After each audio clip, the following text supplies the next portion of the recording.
Did you touch my drum kit? This is the Outside Gate with Steve Hall on the L4 Media Network, where we talk US moto and anywhere the conversation goes. Today, welcome back to the Outside Gate. It's our first two-time guest, and for episode 50, it's Daniel Blair. How are you, man? What's up, dude? So I was number one, right? Was I first?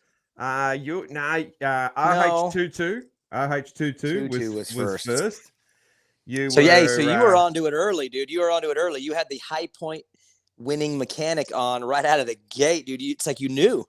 That's it, man. That's it. Yeah, I knew that was going to happen. Oh, yeah. No, it was. But in reality, it was just he's a mate, and I knew I'd have a it'd be an easy show, and I'd be comfortable. And if something went wrong, he wouldn't mind waiting and all that sort of stuff. So, or deleting it. Hey, man, can we do this over? Yeah, man. You were show 4, I think. Four, yeah. Okay. Or something. Okay. Like, yeah, I'm pretty sure it was 4, yeah.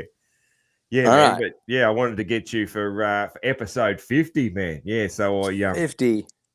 Dude, you've been knocking these things out though. I see the guest list, and it's a pretty big range too, which is cool. Between amateurs, pros, wrenches. I mean, nice work, dude. I mean, honestly, 49 of them have been. It's a pretty broad range of people that you've had on. Yeah, man. Yeah.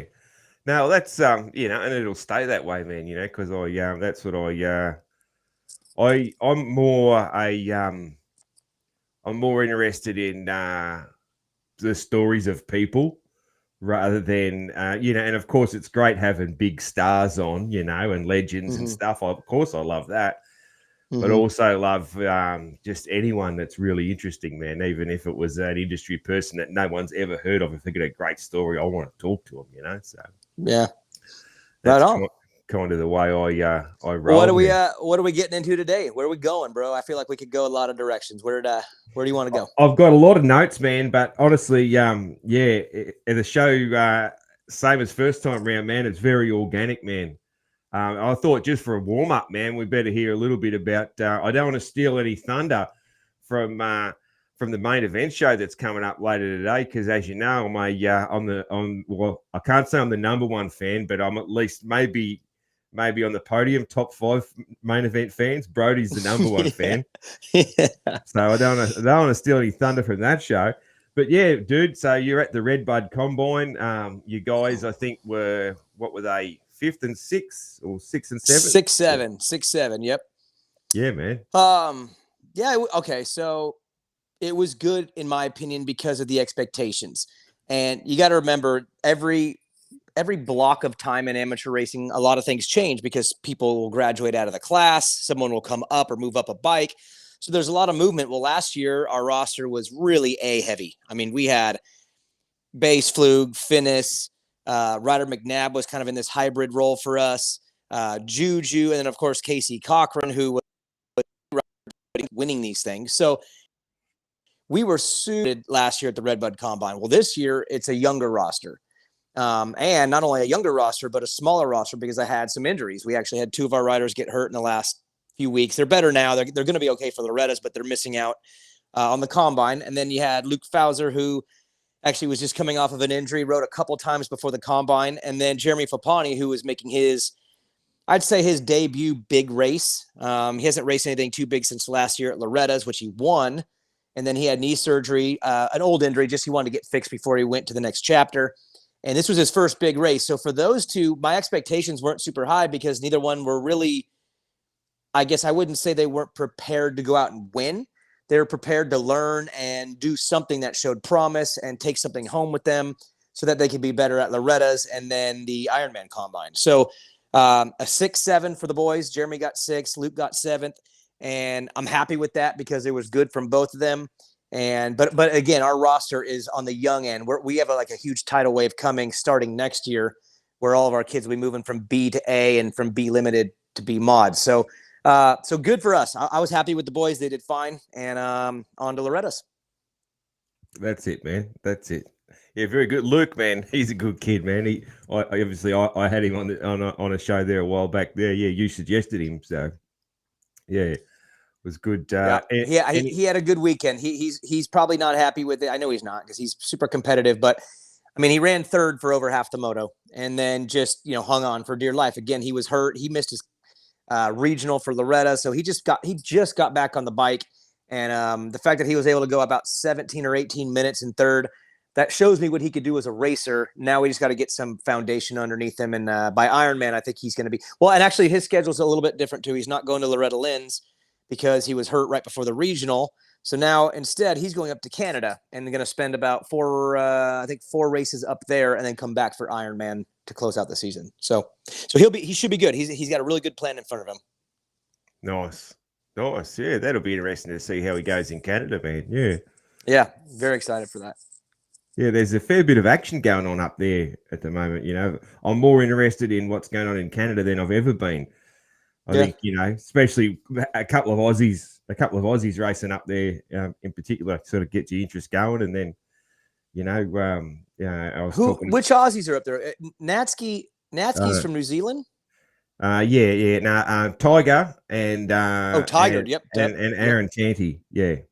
Tanti's up there too, huh? I didn't know that. I mean, I haven't paid close attention, but I knew Tiger was up there. How did he do today? Not sure, man. Not sure. Yeah, I haven't looked at. I gotta look. I know they're racing Gopher Dunes today. So, Mm. But no, the series is doing well. I think they're putting on a good series to where, again, Drew Adams, Christian Janik. Now we're going to send Luke Fowler up. I think it's a good place for some of these amateurs too to go up and race some real pro type environment stuff. Feels like a pro national up there. Of course, it's a little minimized because of the competition and the tracks a little bit, but it has that feel. And that's what we're trying to get these kids is that feel, right? So that when they transition into the pros, it goes smooth and they're not just blindsided like, oh my God, what is this? So between combines and futures and Canadian nationals, and man, I think the Australian Supercross series should be utilized by the American youth. I think they should be going there. I think there's a really nice place right now for these kids. It's really good. Yeah, Tandy's up there because that him and Harrison, Mitchell Harrison are both up there. So yeah, the PRMX Cowie guys are up there giving that a shot because apparently they're owned by a Canadian, which I didn't realize. Yeah. So that's so cool. That's it there, man. And dude, thumb injuries, man. What the hell? What the hell? You got any takes on thumb injuries? So here's the thing. There's another one, right? Like I live in the amateur world. That's my world that I live in every day. Well, there's a kid named Caden Dudney who's really fast, Team Green rider. He wasn't at the combine. And I asked Ryan Holiday, I'm like, hey, where's Dudney at? He's like, his thumb. And I'm like, what? And the kid was there walking around with a cast on, and he didn't tear the UCL. I think he actually just broke maybe his thumb, which I think is better. I think that's a quicker fix. Yeah.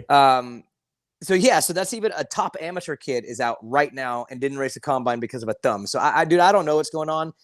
I know that in the NFL and some of those sports, there'll be a run of an injury, right? Like a bunch of ACLs in a row or a bunch of Achilles in a row. Well, we kind of have the same thing going on. Like you'll get a couple of years where there's a bunch of ACLs, a bunch of shoulders, Achilles. Like again, Max Anstie tore his Achilles a couple of years ago too. No one talks about that. But we had a little run of Achilles, and now for whatever reason, over the course of 3 months, it's just thumbs. And I have no idea why it's like a real mystery. I mean, it's such a random thing. The first one was like, no way. And then it was Webb and Tomac. You're like, wait a minute, the teammates. And then it's like, oh wait, Jet's out now too at the same injury. Like it almost feels fake.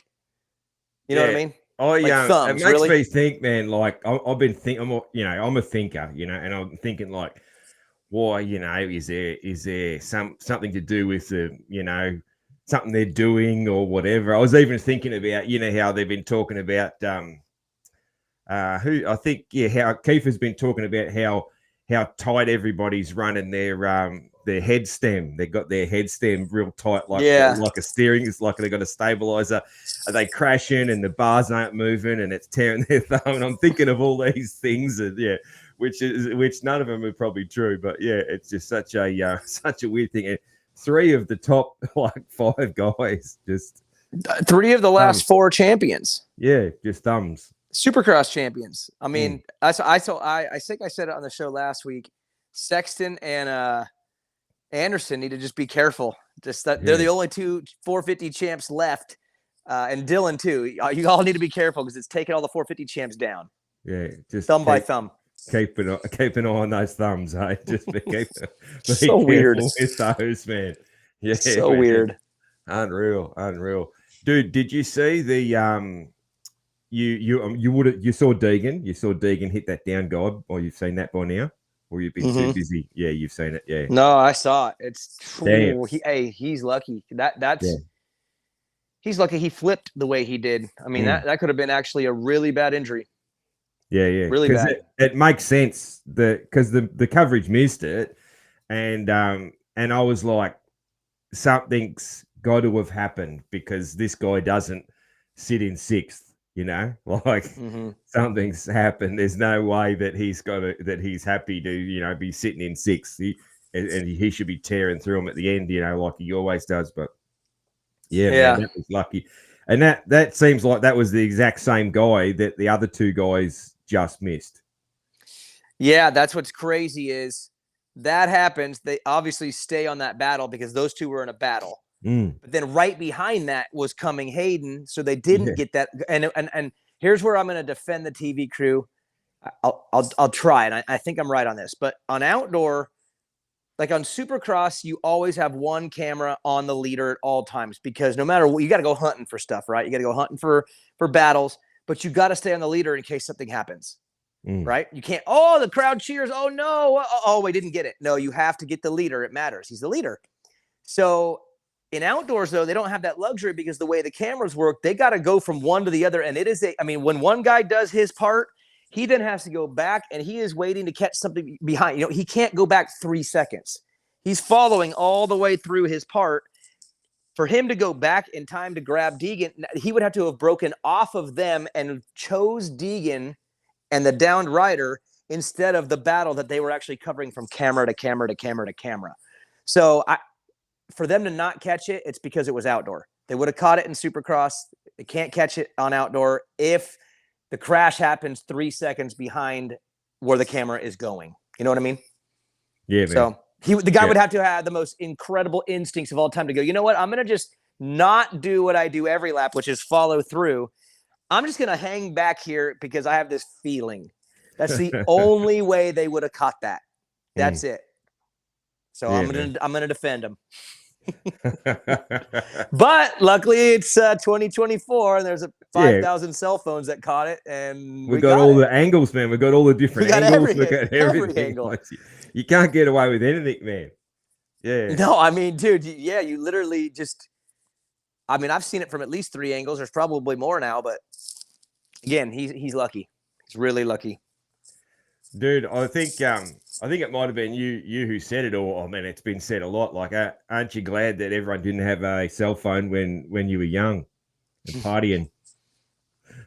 Yeah, I mean, I definitely partied when I was young, but I also wasn't cool enough to party cool. I always felt like I was just one step below cool enough. Like my brother was cool. Like he literally could party and be an animal in the group, drinking, pulling chicks. Like he was that guy where I wasn't that guy. So for me, like the edge of partying was about probably doing some reckless stuff with my friends, but I never really got to party that hard. So if the cameras were on me, they didn't catch much. I didn't do much. I was lame.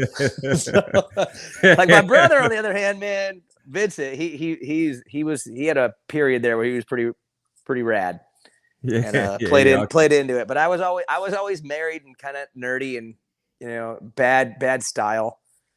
So unfortunately, not a lot of good old footage. Yeah. Man.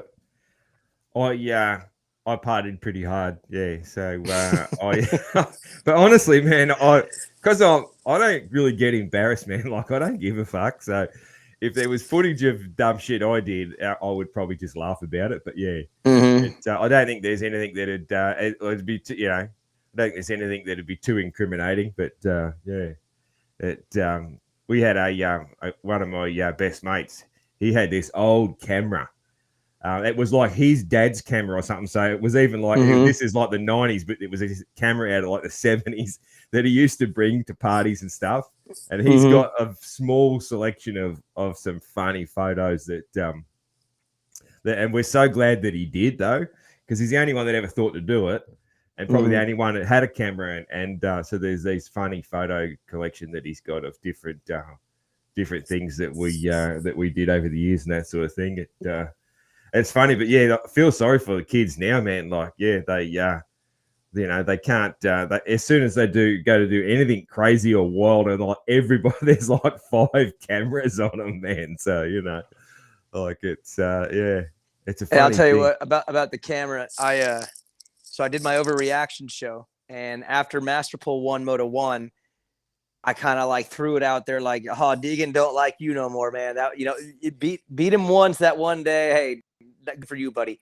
But do it again at Redbud," and Deegan's probably like immediately thinking of something to say, right? Like it's on, because he does that with anyone that's a threat at all. So I said on the show, yeah, he probably don't like you much anymore. And then when you actually watch some footage, I've found it online. I don't know if it was on the broadcast or not, but Deegan gives Masterpool a pretty good like a pretty good high five. It was pretty positive. So I feel like I blew that a little bit, because I just assume, he's been so salty after anytime anyone kind of challenges him, and I'm thinking, man, Masterpool's got to irk him a little bit. But no, he gave him extreme respect after the moto. So maybe he's it'd have been more fun if he didn't. Maybe he's maturing. It sucks. Maybe Masterpool's his guy. Like maybe that's his guy. Like maybe that's what I'll do this week on the YouTube show. I'll call it Deegan out for like, why are you being nice? We're all buying into shoulder spikes, bro. Just keep it going. Like what? Like what are we doing here? That's like Bradshaw hated everybody except for Doug Dubuck. Like that's just one guy. That was his one guy that he liked in the pits. He hated him. Maybe that's Deegan's problem. Deegan's like, damn it, I don't hate Master P, man. I like this guy. Yeah. So, hates everybody else though. But he gave him a lot of respect after the moto, and I was like, that's not what I would have guessed. But nice. Yeah, man. Dude, I don't think I asked you. So for at least the last 40 shows, I've been asking the same question, and I don't reckon I asked the first few shows, and that was, dude, when did the motorcycle bug first bite you, man? Very first time. Do you have that memory? Or the mini bike in the shop window, you saw your friend had one. Well, okay, so my parents got me a PW 50 like right when I was born, and it just sat in my room. So like I was born in 82. I think they bought an 82 PW 50 that I never even rode until 87. I never rode it till I was 5. So I don't have like a memory. It's almost like the whole time. Like that's all I've ever seen. Like from the moment I understood that I was moving around, that thing was in the room. So yeah, I don't have a like kaboom moment. It's just always been there. Like it's just legitimately like I came home to it in my room. Yeah. So do you have a moment sort of later on where you sort of really felt that like bang, like I love these things, I love riding these things? Did you have that fall in love moment later on? Yeah, I did. I would say, to be honest, as I got older, bigger moments mattered more for sure. But the first one that really mattered, where I could legitimately remember being like, man, I'm legit at this sport. Like I'm good at this, and people think I'm good. It was at the World Minis when I was 7 years old. I remember it was after the races, and we were like in the arcade at the Excalibur, and there's a bunch of kids there, and all the dads are there. It's kind of like a tradition at that time. And I remember that there were some people there, some dads that were talking, and my dad had overheard that they were talking about that I'm like the next big thing coming on a 50, because I was a real little guy, but I was 7 and I had one more year of the bike. And I remember being in the arcade and hearing that and being like, oh man, I'm good at this. And I never even realized that it was competitive and there was a hierarchy and I was considered like going to be good. So, but I remember that night, the Excalibur, hearing that and going, oh, that the hierarchy does exist and I'm considered near the top of it. And the next year I came around and won the World Minis as an 8-year-old. So which was really cool, because that was my first race ever when I was 5 years old. My very first race, my parents took me to Vegas to do the World Mini, and I got dead last place. I fell over in every corner. I was 5, and I came back and won it at 8. But it was the year before when I was 7. That's when the first taste of I'm like a racer, and the racing stuff started making sense. Nice, man. Nice. Tell us about Anaheim 90, man. So you're at Anaheim 90 on a Pee-wee, yeah? Am I right about that? Yeah. So 1990 Anaheim 1 was the first 50 exhibition race in Supercross. Wasn't KTM back then. There was no KTM 50s back then. It was PW Yamahas. That's the PW 50. That's all there was. And so it was a run what you brung 50 and a 65 or 60. There was no 65s. They were 60s at that point. So there was like pretty much everybody on a Kawasaki 60 and everybody on a Yamaha 50. And I got to race it. It was the night, if you remember, when Bradshaw and Matasevich went at it real gnarly all night. And Bradshaw, whole shot, he swung around the very outside first corner. So my memory of that night was I saw him do that I think he did it in a semi or an LCQ, because he did it twice that night. And I thought it was the coolest thing ever. The crowd screamed. So I remember being on the start, and I was, for some reason, my gate pick, I was on the far outside.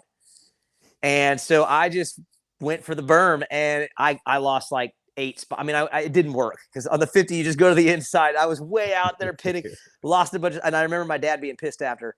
But I passed my way through and ended up winning that night. And the crazy part is again, it's the first 50 race in Supercross ever. I was a good jumper back in those days. And what that meant was like I left the ground. Okay. There wasn't like big jumps. It was whoever kind of jumped. So I would like jump some of the singles like pretty far and pretty high. And the crowd thought it was insane. And it's insane to me now, because there are 4-year-olds doing way gnarlier stuff that I was doing at 8. But back then it was like, oh my God, this kid left the ground. And if you've seen these kids now, like Beckham Smith was on a 50 last year. Talon Rogers, one of my KTM riders. Talon Rogers jumped the catapult at 2 arena crosses this year on a 50. All right. So that's how far it's come, dude, because I was leaving the ground and they thought I was a freak, like daredevil. Oh my God. So that's the times back then. But so I won the race. I remember getting announced or getting to do an interview. And one thing I'll always remember from that night is it's a story my mom and dad told me, and I do remember it a little bit, but they interviewed me after and they asked, if you had your choice, would you rather have the trophy or I think it was a trophy or a kiss from Miss Camel? And that's because Camel was the title sponsor back then, and they had Miss Camel. She was like the Monster Energy Girls, she was Miss Camel. And I didn't know really what the question meant. I was kind of confused and caught off guard by it. So I said, I don't know. Kind of like implying that I'm not sure if I would take the trophy or the chick, right? Little 8-year-old. So the crowd like cheered and laughed at that, like, and I didn't understand it. And later they said they thought it was funny. The crowd thought it was funny when it wasn't meant to be a joke. I legitimately didn't know what the question was. So I'll always remember that, because I got laughed with Anaheim Stadium in 1990. And literally it was for saying something I had no clue what I was saying. So that's Anaheim 1990 for you. Yeah, man, that's so like I know we both agree that 1990 is the greatest season ever, and it's the best. That was my hook. That was my hook that night. Yeah, that's when I really was like, okay, I became obsessed with the sport after that, because I got to live it like on the inside that night, Yeah, and from there on, I was completely glued. So for me, it was meaningful because of that, but also for the reasons that you believe, which is 90 was just wrapped with good stuff. It was just vets and prime dudes and rookies and just rivalries, man. Remember Atlanta 1990? That's the greatest race of all time. Yeah, it is. It is. It's the greatest main event of all time. Yeah, that I have a magazine over here somewhere, and on the cover it's got this pretty ordinary photo in it, and it says Damon Bradshaw and the whole shot from hell. That's how it was reported. And I had to wait probably 15 years before I could actually see it on YouTube, I guess. Probably nearly 20 years. I don't know. When did we start getting a lot of videos on YouTube, man? Like, that's crazy. I never thought of that. I probably had to wait 20 years to watch it. And but the camera angles aren't that good, man. Like you can see what he No. does. And I know someone, there was a question thrown around a while ago. It might even been my question. I can't remember, or someone else. What race would you go back in time to see? And I would go back to Anaheim 90, and I would pick the exact seat in the stadium where I could see that whole shot perfectly. I get the exact right angle where I could see the outside gate and the berm and all that, and I'd just get the right seat, and I would watch that. What would you want? Would you want to watch from the second corner where you could see the gap shut as he makes it, or would you want to be right at the corner where he goes by in front of you and gets by? Because the inside was coming. I mean, if he would have been a half a second later, we don't have the same Bradshaw. I don't know if he might be one and done if he's half a bike length later. So where would you want commitment? To sit? Yeah, total commitment. I think you got to get up a little bit high enough to maybe try and get a bit of both. You Little angle, up a bit to sort of get a bit of an angle down. Yeah, so you can sort of see down the face of the berm. So sort of. Hey, a bunch of people saw it. A bunch of people saw it live, man. They didn't have cell phones back then to capture it, man. So that was bummer. But it's still now you got Deegan crashing, and you got 20 angles hitting YouTube and Instagram in 5 seconds. But back then, you had to wait 20 years to watch the best race of all time. Yeah, that's right, man. Yeah, times have changed, dude. There was no footage at all that would make it to Australia, man. So, and I mean, even you guys got it like 2 months late. I love the re-raceable show, and Weege laughs about how they post recorded the commentary and the show would come out like a month or two later. When there was a gap in a football season or something, they'd show it. So it's wild. Things have changed. That's cool, man. Cool. And dude, you've spoken before about your junior career, about things you wish you'd done differently, and then that's what you're bringing to your current role with the Orange Brigade. What are some of those things, man, that you wish that if you could go back and give your own advice now to you when you get into your junior days? Well, it's kind of happening right now. So, all right. I think the best way to explain, let me explain what went wrong with me first, and then I can explain what's happening now to a couple of my kids, and it's kind of working. So when I was coming up, I was small, but I was really I was more on the talented side. I wasn't a really hard charger or hard worker or very physical or known for racecraft. I was a good starter. I was very talented, technical, and I could pull some things off, especially if it was more Supercross based. But my talent would lead me locally in the area to not have a lot of competition. So we would try to look to race up, right? I would try to find a way I'd go down to Southern California if I had to, or, I would try to find a way to race up. I remember hopping on a 125 once real young and racing at Little Okie in the 125B class, super young. But it was I was looking for competition because there wasn't a lot of people in Northern California at that time, for me to race. So my talent would always throw me up a class, but my size and I'd say my maturity were never really ready. So it was like a dangly carrot, right? I was a dangly carrot. I looked like I could do things above my skill, but I never really could fulfill it. So when I got to the big bike years, we flipped to a 125 and 250. We got a sponsor, a local dealership, Mach 1 Motorsports, that wanted to, be a part of my program and help me. And they said, we want to support you. What do you want to do? And we went big bikes. And it was a good move in the short term because I got to start racing people and battling and developing. My development was no longer stunted on the mini bike. But it kind of put me in this weird spot where I wasn't ready to be a pro or even a good intermediate because I was little and young.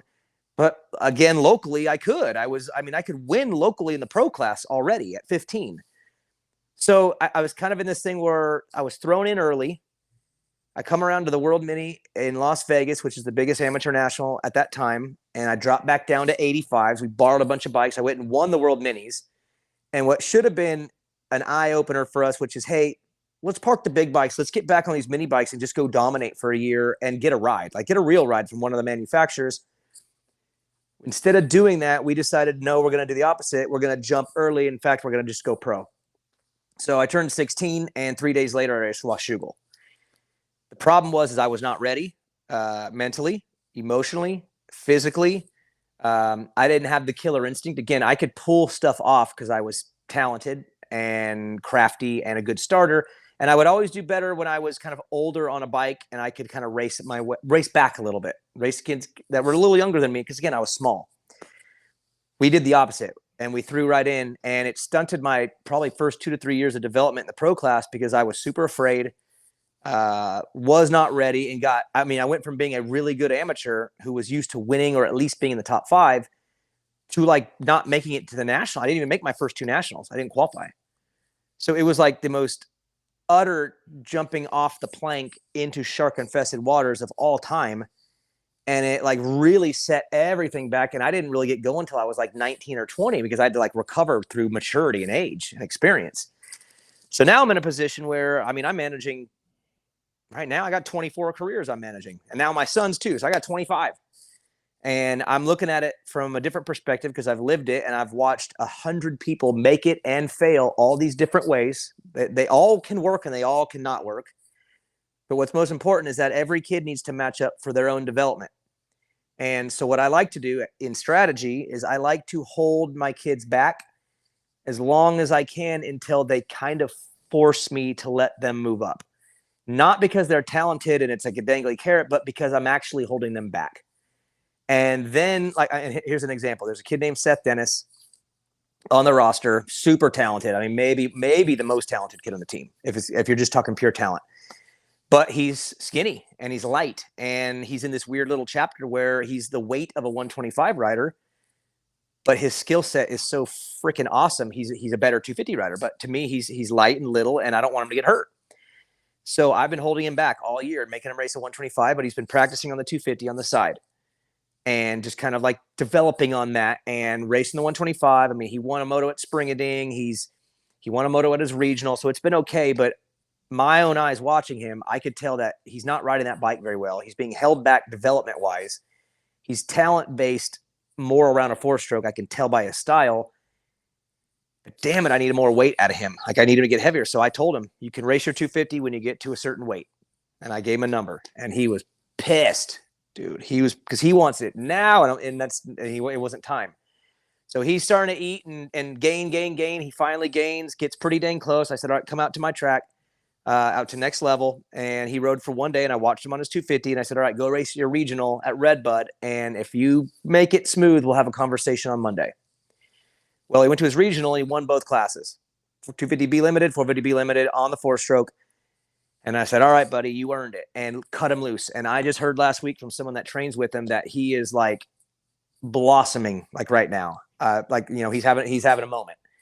And for me, it worked. And it's always an experiment with every kid, right? You're always experimenting a little bit. But I knew the formula of holding him back and making him earn it and making him really, really, really like get like almost back up the dam and then release it is such a better way for a kid to move into a new class than going, man, this kid is talented. He pulls off some miracles. Throw him in there and let's see what happens. That doesn't work. I know that because I lived it. So that's my challenge right now, is managing every single kid's exact timeline and doing whatever it takes for each kid to back up the dam and then open and then release them into their pro career, their B year, their 125 year, whatever. That's my model. And I'm executing it now with a whole bunch of kids, including my own, who has now decided at 14 that he wants to be a serious racer too. And I'm like, man, really? Like, I thought I was in the clear. I thought he was out a year ago. He said he was like, I just want to ride for fun. But here he is. He's back. You thought you got away with that one. I thought we were in the clear.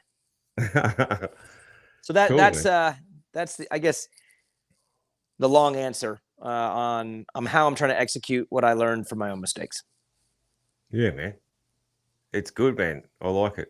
And you can, it's there's a lot of examples that just run through my head now of when that others that have made that mistake. There's riders out there. There's riders out there right now that made that mistake in their younger days, in there. So yeah, absolutely cool, And man. I mean, you gotta educate families. These families are new to this. They're in it for their first time. Mm. You know, the Dennis family, the Fowler family. They're all going through this for the very first time, and they don't know what's worked and what hasn't. They only know what just happened maybe in the last year or two. So they'll say, "Oh, Deegan or Bennick or Juju or Chance Hymas," like they see that, and that's it. But there's 20, 30 years of different ways to make it in the sport, and each kid's is very unique to what's needed for them. So that's my whole goal. Is I literally look at the board all day, every day, trying to make sure these kids have the best pathway and the best dominoes that lead them in. Cool, man. Are you pumped to go to Loretta's? You pumped for it? It's terribly brutal, and like it's not an enjoyable event. But it's a fulfilling event. You know what I mean? Like I leave there like feeling good about it every year, even though you like suffer through it. It's super tough. Yeah. Exhausting. It's early to late every day, dude. Yeah. Oh, I need to start stretching. I I did it. It's a brutal week. It's like 7 days straight of it.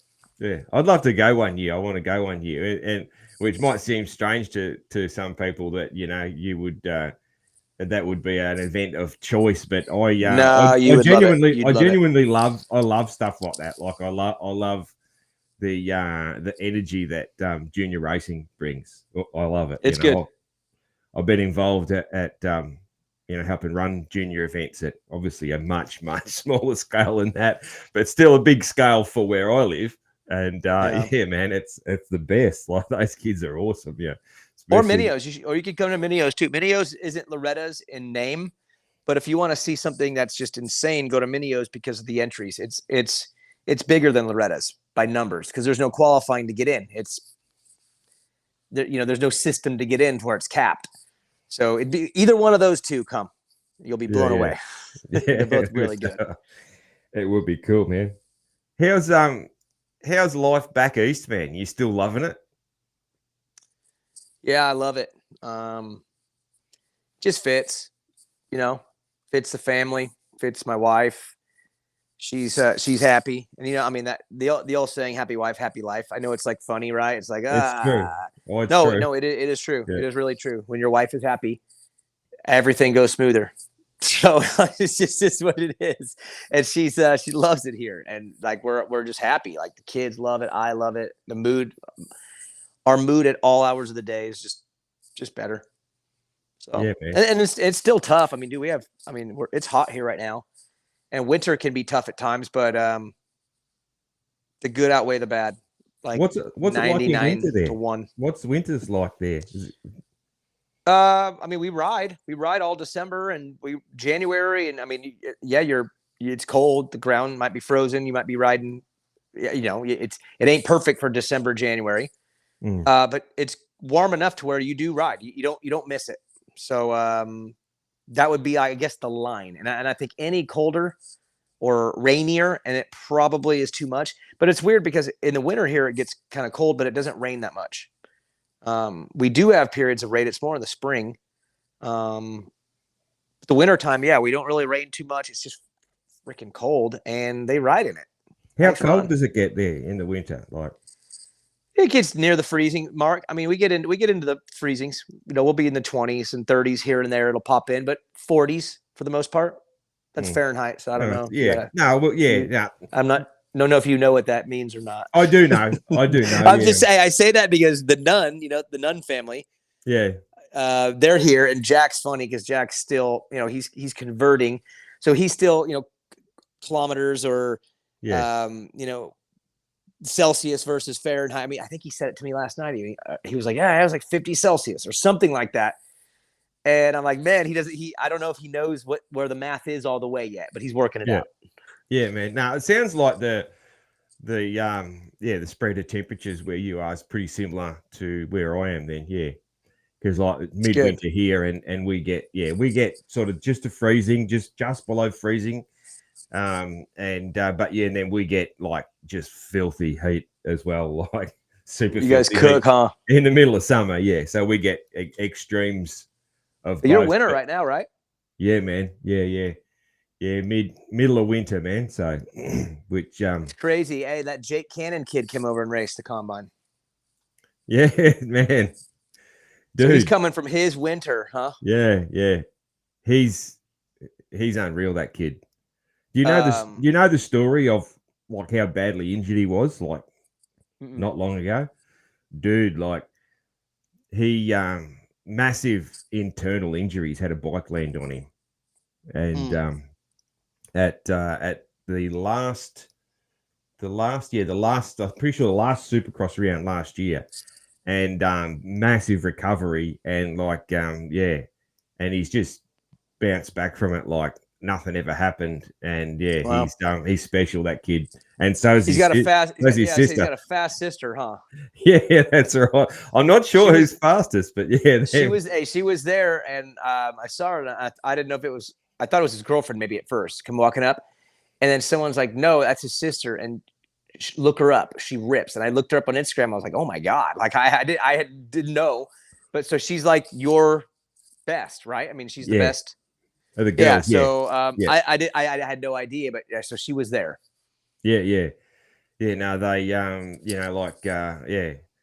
she was sort of coming along, just killing everyone everywhere, and Jake was a little bit of a slower burn, but like this year, damn, like that kid's an animal. So yeah, he's going places, that's for sure. Yeah. And then tell me more about Webster. I don't know much about him. Webster, man. So Webster is he's a pretty sort of quiet, hard-working sort of guy, you know, and that his riding and his results and all that that's just about sums up everything about him. Quiet, just hard-working sort of guy, you know, like he's riding. Do you notice his riding style is kind of a little unique too? He's like really I was gonna say he does not look like the normal rider. He's hunched over. He is a bit hunched over. He's got an odd style. He looks like he's from the 70s. I'm not kidding. Yeah, he looks like he's from the 70s. You can pick him. You can pick him easily. Easily from the style of riding. But he rips. But he absolutely rips, man. Yeah, big sand guy. Like he's always been. Oh, I can see it. Always been the best sand guy in Australia. For as soon as in either class, straight away, just the best sand guy. But yeah, he's really well rounded, especially this year, and him and Beaton are going at it for the MX1 championship. So nice, really down to those two, and yeah, he's a good choice for the nations and all that, man. Like him or Jed, either one would be a good choice. Like flip a coin to me. And I think the Honda connection and the Honda team and all that sort of probably is good to have Webster in the team. But yeah, he did well over there, man. I thought it was great. You know, he had a great start there yesterday. He was going for it. He was going for it. Yeah, because he is a good starter, so it was no surprise. Yeah, but I saw you had Caden on. Yeah, man. Yeah. I haven't listened yet. What he say? What's he up to? Yeah, man. Nah, he's what he's like. He's a pretty chilled sort of a character, man. Yeah, he's just going with the flow and super excited about getting over to the States and the opportunity that you guys are hooking him up with and that sort of thing. So yeah, man, he's a good fun kid, and I love it that he's super Aussie. Like he's a bit like myself, I guess. Really? He's a very Aussie. Like he's very, very stereotypical. Well, he stayed with us for a month, and he was great. I mean, we had a great time. The whole family, they're freaking awesome. But no, I'm excited for him. It's coming up quick. I mean, his bikes are here. Like they're at. I got to go grab them on Wednesday, I think. But I got his bikes here, and we're starting to race prep them. And he's landing from his last round straight to here. A couple of days of prep, headed over to Ironman. So I'm excited for him. It's gonna be cool. Yeah, did you see his crash at Murray Bridge? Dude, he's very lucky. Oh, he's very lucky. Yeah, and these kids, man, just bounced up. Like I said to him on the show, I said, man, I've hit the ground a lot of times. I agree on that hard, man. Like I'm there for. They're going to need a lot of yellow flags. I'm laying there for like 2 laps before I'm getting up for something like that. I'm getting dragged. I'm getting dragged off these days, man. I can't even do it, man. And he just bounced up like a cat, like Deegan and he got back to the podium, which was good. So from my eyes looking in, looks like a slow start. Obviously had the injury too, so just But he was just kind of clicking away his laps. It wasn't like he was up and down. He was just kind of steady in there. And it seemed like he was flexing. And then there was that break where he went and did some of those sand races. And it's almost like those bumped his confidence or something. Like kind of brought him back. Yeah. And because the last round he was on it, and he seems pretty locked in to close out the next. Was there 3 more? 3 more, yeah. So I feel like we're walking into a good time for him, which should lead into Ironman, which is exciting. Yeah. So they got the last 3 rounds coming up, but all in Queensland, and he's living and training in Queensland and all that. So it's all good little smooth little run. I'm gonna try and get up to watch one of them. I'm not sure which one. I got to talk to our mate Trent and see which ones he's going to. He raced one of them last year in the vets. Nice. So if he's going to do that again, I might try and go. Nice. Be his man friend again for a race. Yeah, that'd be fun. That's the game, man.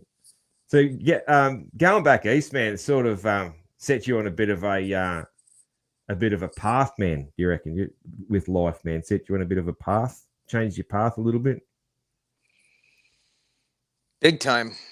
I'm in the move here solved a lot of life stuff for the family. Career-wise, it didn't really play a role because right now, currently in the industry, every job I've had has allowed me to live wherever. Really, TV, I could have lived wherever. KTM, again, I live in a great spot because I go back to California, but I have a great East Coast location for a lot of the races, so it really works. So to be honest, career-wise, everything fits over here. There's no dramatic change. Obviously, the big path change was the career change more than the move. Yeah. And I feel like I'm in a. Let's see, how do I put this? I feel like I've been driving through the fog. You know the fog when you drive and you can't see, and it's pretty dense. Yep.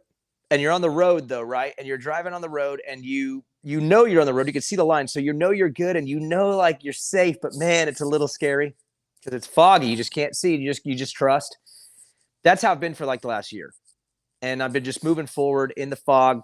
Pretty fast, a little scary, but staying busy and staying pinned pretty much. I feel like the fog is starting to clear a little bit. And I'm starting to see things and get a better view on where I'm going to go in life. The path I'm on right now is a transition path. I'm going to be making some changes here at some point, and I don't know what exactly and where and how, but I could see the clarity that I'm about out of the fog. Yeah. So I'd say in the next 6 months to a year, I'll be locking into a more singular chase, I would say. I'm ready to cash in on the multiple things that I do and go after 1 or 2 things instead of 3 or 4. So that's coming. Cool, man. Cool. Yeah, I get the fog thing for sure, man. I'm not sure, man, that I've ever been out of the fog, but I certainly understand that. I guess I would say I've been on lots of different roads, and there's been a bit of fog with all of them. So, yeah. Just live life in a little bit of fog. Yeah, man. Like you can see, but it's definitely foggy. Yeah. The fog's not thick for me at the moment, but there's still some fog there. Yeah, man. Yeah. No, and that's why I'm doing a lot of things too, though. I'm exploring where my heart and my mind need to meet up again. You know, they're a little separated at the moment. So I'm exploring a lot of things in life to figure out where they can join back together like I had in TV. So. Yeah, cool, man. Cool. Hey, here's a little bit of a fun thing, man. Bit of fun. This is something I've been meaning to do on the show for a while, and I thought DB would be a great person to try this one out on. Oh, guinea pig me? You're going to guinea pig me? Yeah, man. Yeah, I think you'll like it. Right. I think you'll like it. I think it's right up your alley. All right. So I'm going to just do some some names of things, and I just want the first retired rider. So just anyone that's not current that you think of when I mention these brands or comments or different things. Okay. So retired. They have to be retired, and it's the Got to be first person I retired. think of. It'd be too easy if they weren't. If it wasn't retired, it's Okay. too easy. All right. You know? All right. That's all just right. to make it harder. Yeah. So just the first one you think of, pro Okay. circuit. Ivan Tedesco. Nice. I love that because I didn't expect it. And you know why though? Yeah, but here's why. 2004, 2003, 2000. That was my. I had a good little run at that point in my career. I had a good year in 2004, and that was when Ivan was winning. He was a two-time 250 Supercross champion. Actually, it was 125s with 250s back then. That it was during the transition, but Ivan was the baddest dude in one of my good chapters. For me, 2004 and 2009 were my best years. So I remember everything about those years. And so Ivan is I think of number 29, Ivan Tedesco, which makes me think of Masterpool because Masterpool looks like Ivan to me. So yeah, cool. Tedesco is my answer. And he's got the best nickname of all of moto ever. That's my favorite. I love moto nicknames. Like I love moto nicknames. Like I know them all, and I love it. Hot sauce. And hot sauce is the best one. It's so good, man. And it just suits him too, though, doesn't it? It just suits him. Like even if there wasn't a tie-in to his name. If you just met him. If you just met him and he said, "I'm hot sauce," you'd be just like, it'd make sense. Like, yeah. That's it. It is good. It is a good one. All right. Next word is gritty. Oh, wow. Okay. So it'd be Jeremy Martin. And the reason he hit my brain is because I just had a conversation about him. And, he's kind of in this quasi-retired state, right? Where he's maybe retired, but not all the way. It's not a committed thing, but it's most likely. And so I was having a conversation. We were just talking about how gritty he is. So I'm going to go with him under the assumption that he is retiring. That's the first name that comes up when I think of someone that would be retired. I would think of Jeremy Martin. Cool, man. Cool. Yep. Shift gear. Jeff Emig. The easiest one of all time. Is that too easy? I just think of the ad. Yeah, I just think of the ads. Yeah. Because that's you'd have to go with like MSR or like Answer. Yeah. No, Answer would be Stu. It'd be easy. Shift though to me is just Fro Daddy, dude. I think of the ads. Yeah. The only other one with Shift, like, Chad had some pretty cool time in Shift as well. But yeah, it's got to be Fro, doesn't it? That one is too easy. Yep. Too easy. This one might be easy, but I don't know. You've surprised me already a couple of Rockstar.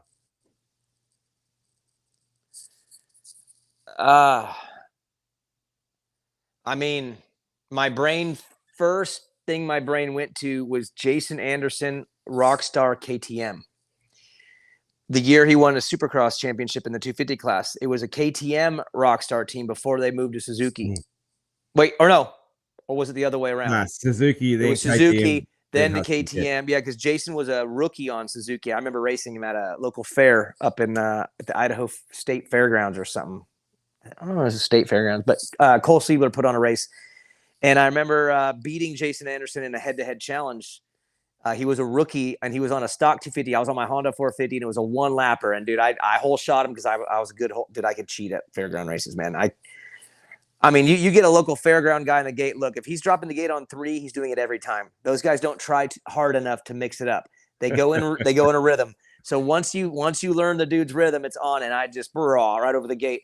So beat him, but then he would eventually get his act together because I think he was on a little bit of a timeout at that point. I think he was on like a little probation, which is why he was racing fair races. I think they sent him home for a bit. He told me that story once on Main Event Moto actually. But Anderson eventually got it together. They got on KTM. He was number 17 on a KTM, and he won that, right? 17? He didn't have 21 yet. I can't remember or was he 21? 21. I feel like he was number 17 on a KTM, and he was battling Cole Seeley every week. But that is it. That's my first thought is that, which is cool. weird. Cool. That's And he's not retired. He's not retired. But that team, the KTM Rockstar team, is retired. Yeah. It's still far enough back. Yeah. Why I said retired is because just I don't want people to just pick the RJ Hampshire. It'd be just too easy. Yeah. LCQ.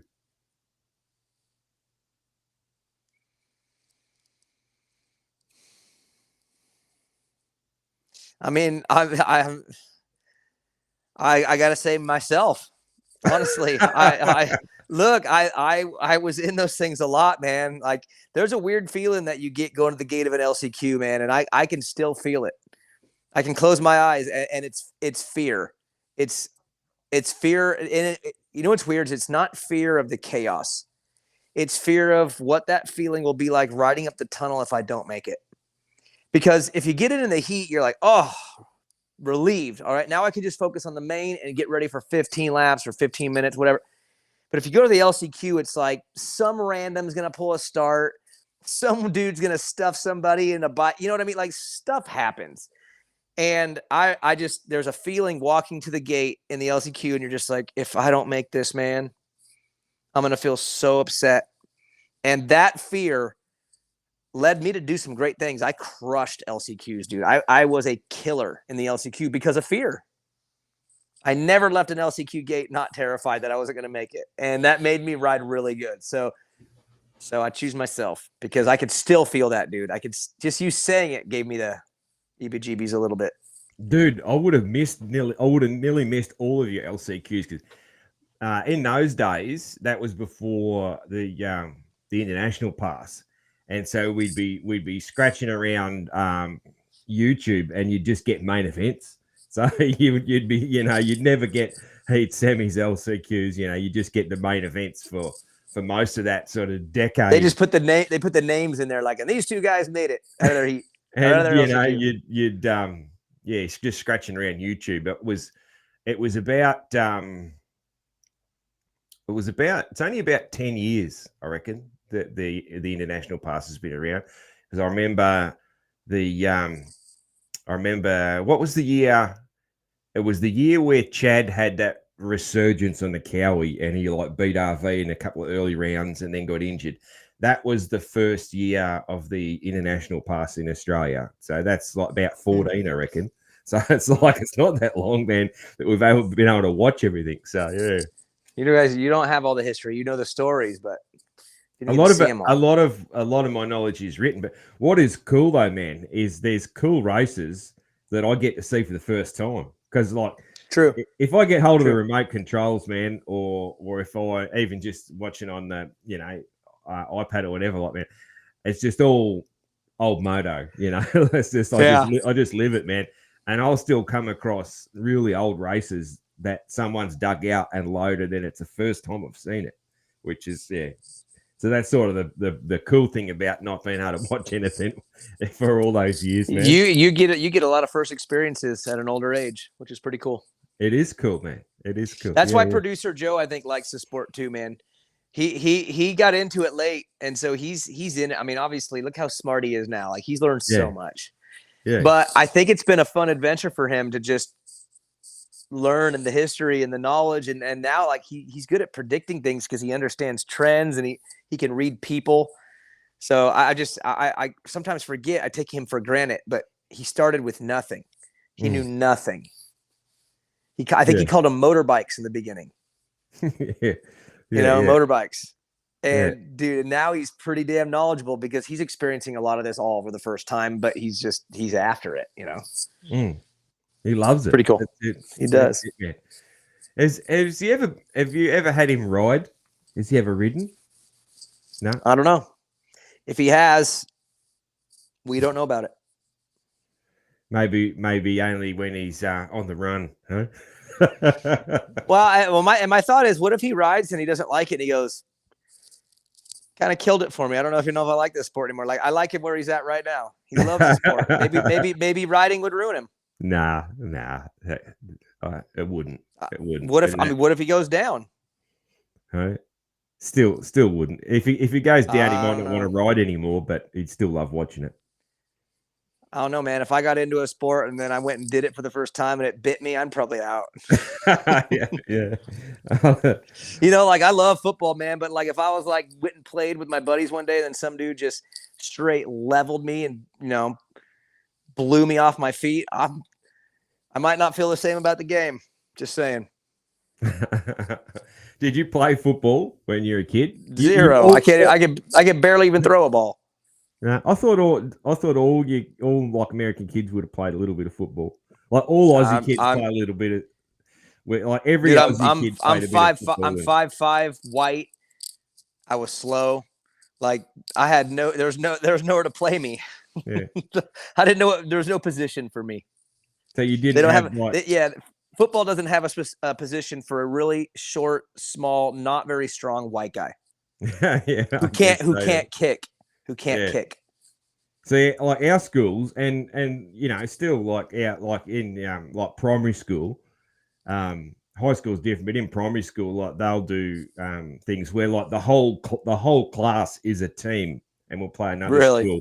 So the whole class. So the kid that's not good at anything is still like this because it's like all the boys in the class are a team. So they'll do stuff like that. So we would do that. And you got that one guy on the team that sucks, and you're just like, God, man, we'd be so good if just that idiot wasn't on the team. And so you do stuff like that. But then when you get to high school, our high school system and college system and all that is like super, super different to yours, especially with sport. But it all changes there. And then our football's obviously way, way different to yours as well. So that's one thing I'd love to. One day I've got to get a video of a good passage of play, as our guys would say, and I want you to try and commentate it of Aussie rules. I reckon that'd be funny. I mean, what I could do is just watch somebody else's and then just copy it and just try to say it in my own words. Huh? If you want to, you get the best ever. You got to look up Dennis Cometti. He's the man. He's the I don't know who Dennis. I don't know who you would compare him to in who's just the biggest commentary legend in football over there.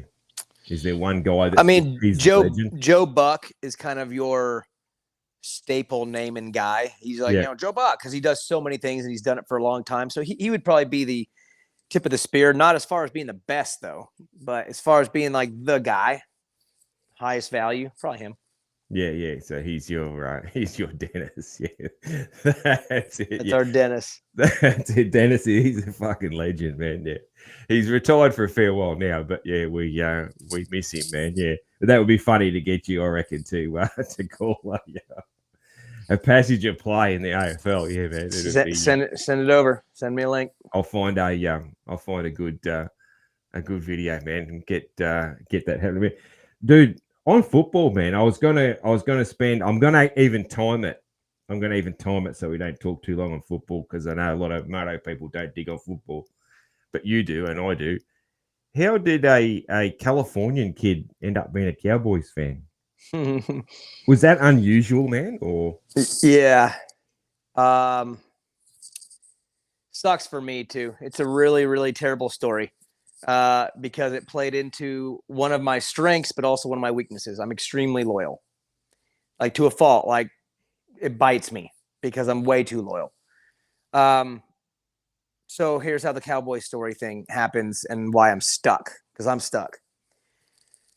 I was growing up, 8 years old, Thanksgiving. Cowboys are always on at that time, even to today, they're always on Thanksgiving. The Cowboys play Thanksgiving. And we had family over. And my mom's cousin, Jennifer, had her boyfriend at the time, a guy named Mike, over for Thanksgiving. You never know who's showing up at Thanksgiving every year. It's like, mom's cousin's coming this year, or some aunts in town, or what, So he shows up, and he was from Alabama. Or no, he was from Arkansas. And Arkansas people are Cowboys fans. There's a big connection there. I mean, Jerry Jones is from Arkansas. Like, he's got connections to Little Rock. And I mean, there's a big connection pipeline there. So he's a diehard fan. And of course the game is on, and I'm just sitting there, and I always thought he was cool. He was like kind of a heavy set dude that ran his mouth a lot and cussed a lot. So I thought he was kind of funny and cool. And so I'm watching football with him, and he's telling me about the Cowboys. And it was when they were like terrible. They were like 1-15. It was right before the Aikman, Irving, Emmitt Smith thing started. It was the season before. Yeah. So I watched the game, and he's like, "Oh, Cowboys this, and they're going to be good, and they got this guy." And I'm like, sick. I have no idea that I'm not allowed to like them, which I found out later. So anyways, I go to school after Thanksgiving, and I'm kind of like knowing what football is a little bit more. And I'm not saying much, but I remember posturing a little bit, like, I watched the Cowboys game and whatever. And all my friends were Niner fans, but they didn't really express that there was a big rivalry with the Cowboys, because there wasn't yet. It hadn't really started.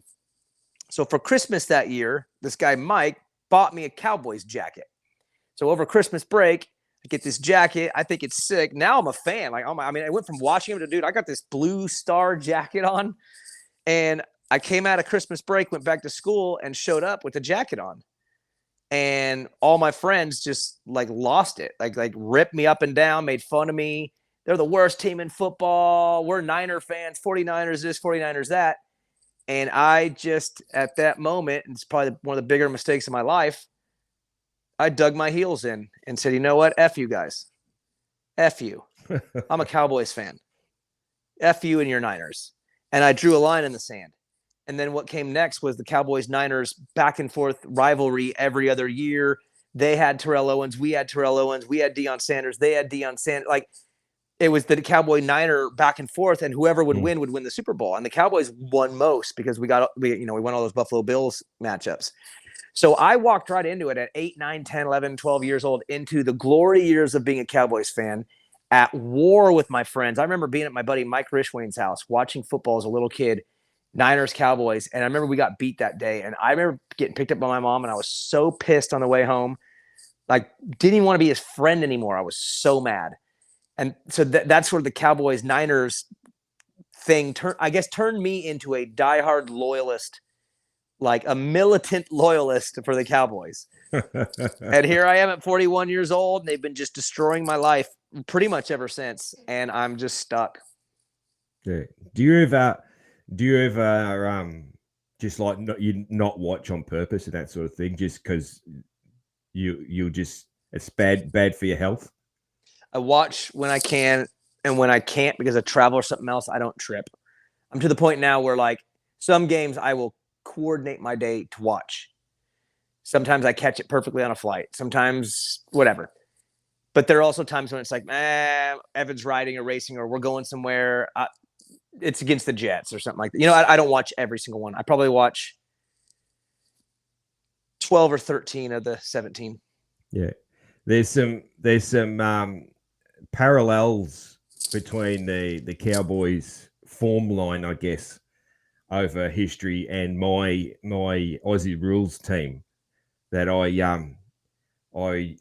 I'm still very passionate about, but not as passionate as I was when I was younger, because it was just bad for my health. Like, I would just lose my shit. Like, like, it was just not healthy to be that invested, man. So still, man, there's certain rival teams that we will play. I can't watch the game still, because if things go Makes you mad. it just gets me so mad, man. Like, that's awesome. We beat our biggest rival just on the weekend, and I couldn't watch it. I'll watch the replay. I was just checking the scores, and I'm even nervous checking the scores. Like, refresh. Are you refreshing? Like, yeah, I do that too. I do that with live timing with races. Sometimes I'm like, what? Should have updated by now, and it has. I'm just being way too antsy. Yeah. That's it, man. Yeah, because they won. They were awesome in the 90s and then early 2000s, and at that point they were like the winningest team of all time, and all these glory years and all that. And I saw, so we call our Super Bowl is just called the Grand Final. We don't have a cool name, but I think I saw us win 4 and play in 7 by the time I was like, in my early 20s, so it was just like, and then we haven't won a playoff game since then. and we've just been a That fucking sucks. disaster.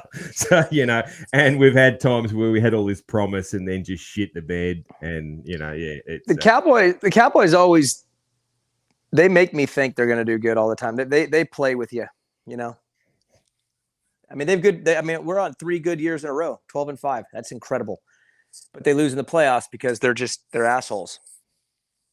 Yeah. Simple as that. And then, as you know, I'm a Broncos fan in American football. So, that's random. Which is very random, man. It's very random. I've met one other Aussie Broncos fan ever. Only one. So there's 2 of you. Yeah. I randomly bumped into her at a market in Adelaide. You told me that. No, you've told me this story before. Bumped into her in a market in Adelaide. I think I was probably wearing this hat or a shirt, and she was wearing something. And I was like, oh, hey, Broncos, So, and then she wasn't just someone who was given the shirt. She actually knew about it, and she was a fan, like a real fan. Yeah, we have in Australia, like NFL, a lot of Patriots fans, and then suddenly, all of a sudden, you just wouldn't believe it. There's a lot of Chiefs fans, so and that's all bandwagoners, And hey, I was a Broncos bandwagoner, but that was in 1997. So I was like, I would do the same. I would do the same if I was starting over, if I was in Australia and the sport was not down everyone's throat like the NFL is. And I say that in a good way, though. I mean, the NFL is everywhere, right? They own every day here. They're so smart at it. But if I was in another country and I had starting over, I'd probably start with, which player do I like? And Mahomes is easy to like. Yeah, he is easy to like. Yeah, so, he is easy. I mean, to me, the Chiefs have nothing intriguing outside of him. Take him off that roster, and it's like, I guess you have Andy Reid. He's pretty cool. Like, I like Andy Reid. I do too. Hated him as an Eagle. I hate that I like Andy Reid, but he's just a likable guy. Yeah. And Mahomes is kind of like, well, because they're our rival, I love to hate him, I guess, But it's hard. But a lot of respect. But yeah, and then the other NFL team that you see a lot of stuff in Australia, and a lot of it is they wouldn't even know what they're wearing, but Raiders. And that's all because of Eazy-E and Cube. Eazy-E, that's right. It's all come from that. It's a fashion statement to wear Raiders gear. And so there's a lot of people, still young ones, they'll be rocking a Raiders hat. And it's like they probably they couldn't name a single player, but they're wearing that because of the rappers, man. Eazy-E. That movie was good. It was, man. Yeah. Dude, we'll change gears. We better not do too much football. Music, man. What was your very first CD you ever bought? CD, or it might have been a tape. What was the first one, man? So I don't remember tapes. I remember I had them. I remember my dad had them, and I mean we had a bunch of them. But I remember my first CD. It was 2 of them. It might have been 3. So there was a service that used to send these like things in the mail, and they were like sticker packs. And what you would do is you would take the stickers of the CD album covers you liked, and you could put them on this like paper, sign up, and send them back. And it was like you were paying for those CDs. You know what I mean? It was like here's all the albums we have available. Stick the ones you want to this paper and mail it back to us with your credit card information or your whatever information, and we'll send you the CDs. So it was like a place that would buy millions of CDs and then sell them, like a distribution company. Yeah. And I remember I did that because my parents were super pissed about it because I just did it, and then all of a sudden they got a bill. They're like, "What the hell is this?" And then I had to buy like 11 CDs. You buy 6, get 1 free, but then buy 5 over the next 5 months. Something like that. So I remember getting in trouble, but it was Blink-182, the CD, and I believe this. I hope I'm right on these years because I remember them all being together.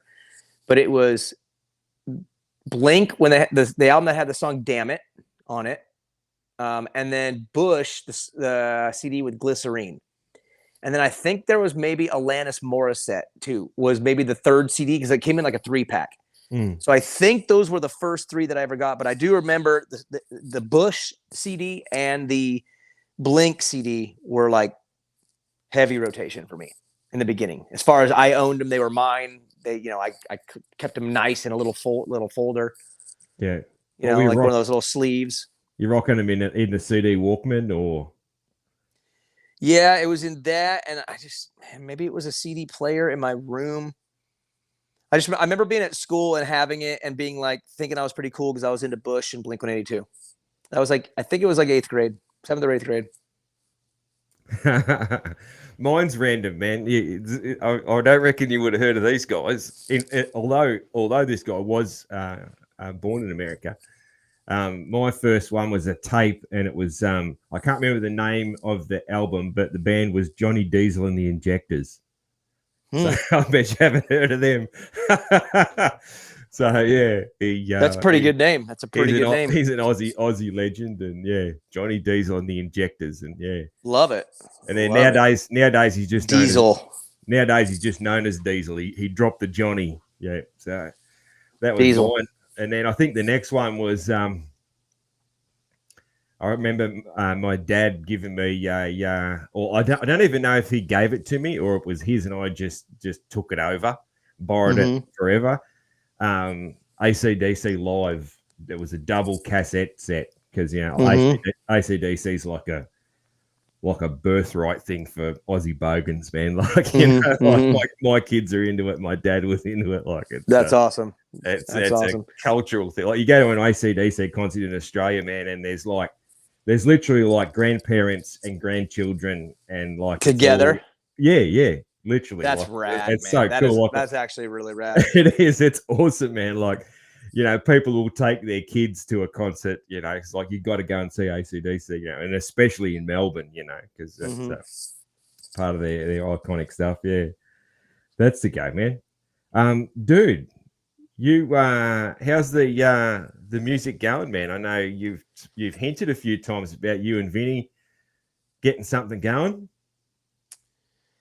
Yeah, so we're just not exactly sure what we're gonna do. It's the ball's in my court as far as deciding what we're gonna do and then executing a plan with him. So it is on me. It's on him to do it with me because I need him, but it's on me to make it happen. And I'm just torn between a couple of different ideas. And one of them is workload. Obviously, my brother's busy. I'm busy. We're not just like sitting here doing nothing. So it's hard to fit this in. So there's a part of me that's like, I want to record one time. There's one song of ours that I really just think is amazing. And I want it to be done. I want it released. I want to hear it. I can hear it in my head and I want it finished. So I've kind of centered around that where I want that one done for sure, but I kind of want like a 3 or a 4 song EP because I feel like I've got some range of things and moods that I want to release. You know what I mean? Like I like metal, I like punk, I like rock, I like ballads, I like kind of poppy type stuff. And I kind of I would like to share that entire range and create that and release it. But I also know that the workload's heavy. So I feel like we're probably centering more around the idea of doing one song. There is another one of our songs that I want to redo, which is a song called 6 Feet Underground, which I think that's the best song we've ever done. But it's also one of the worst recorded songs that we have because it was done early and I wasn't as good of a singer then as I am now. And I don't feel like the vocals are very good. I feel like there's some character missing, which is crazy because it's probably the most character song we have, period. But I feel like it's 90% full and I want to redo it. And my brother's on board. So the odds are we'll do one. Maybe we sneak in the redo of 6 Feet Underground. And then if things worked out like magically, then maybe we do a 3 or 4 song EP. But that's the reality of the order. Yeah. Is 6 Feet Underground, is that your favorite song that you've done? Yeah. I mean, I like them all very close. Like, to be honest, I've been listening to them a lot lately too, just to kind of like relive that time and just kind of just think about it a little bit and kind of go back in time mentally. So I'll go and put the old EPs on and listen, and I've learned to like them more now. I like them a lot more today than I did back then. Not because the times, just because being far enough away from it to appreciate it. where I was very judgmental of it back then, and just always felt like it was missing something, which it was. It still is. I could tell when I listen. There's missing stuff. But I respect what we did way more now. So, but 6 Feet Underground, I would say, is probably the best. But man, there's probably 5 or 6 songs right behind it. Yeah, I'm trying to think of the name. I've got a few of your songs on my favorites, and I'm trying to think. There's one that's my favorite. 6 Feet Underground is my second favorite of yours. There's another one that's my favorite. I can't think what it's called. But yeah, cool, man. Cool. Hey, question on that is where there's spots in some songs where there's like backup vocals. Is that like you? Is that you again, or is that Vinny or someone else? So, all right, you'll like this. Vocals is cool. Like the vocal part of recording is really cool because if I was like to just sing to you right now, you would just hear my voice and it would sound like me. You know, you'd be able to pick that apart that it's me. But when you go in the studio, there's so many different ways you could do it, and different parts of the song are asking for different things too. There's parts where you just want to be very, very direct with the vocal. So you go singular, maybe you do a layer, you do one layer, maybe you'll do a low harmony, maybe you'll do something to support it. But for the most part, it's just one layer. Then you'll hear the harmonies kick in, right? Like certain powerful parts that need a little extra. You'll hear some highs and lows mixed in. You'll also, in those bigger moments, you'll do a low. So like, for instance, if I'm singing the verse of 6 Feet Underground, the first half of it might not have a low. And then the second half, I might sing a low of the verse just to sit beneath the vocals to give it a little bit more power. And then ultimately, when you're all done, you have your main track vocal, you have doubles and triples and layers and harmonies. Sometimes you get you have 12 to 15 different files just to do one sentence. You know, choruses are that way, or the bridge. So I've always done all of our vocals. So I'll do my own harmonies, my own lows. Some bands have multiple singers and they do each other's harmonies. And I really like that. The problem for us, why we never did this, is Vincent sounds like a softer version of me. We have the same voice. We sound very similar. He just doesn't project as loud. So if he does harmonies for me, it just sounds like a softer version of me that we would have to turn up. So I might as well just do them because I'm the full-time singer anyway. So it's easier for me to just do them. But then when we play live, or when we did play live, him doing the harmonies made us sound really good because it sounded more accurate because he does sound like me. So, Cool. but no, Cool. all the recordings are me because it's just easier. Again, now if he had a uniquely different voice, maybe we would utilize that, but we haven't done it that way. Yeah.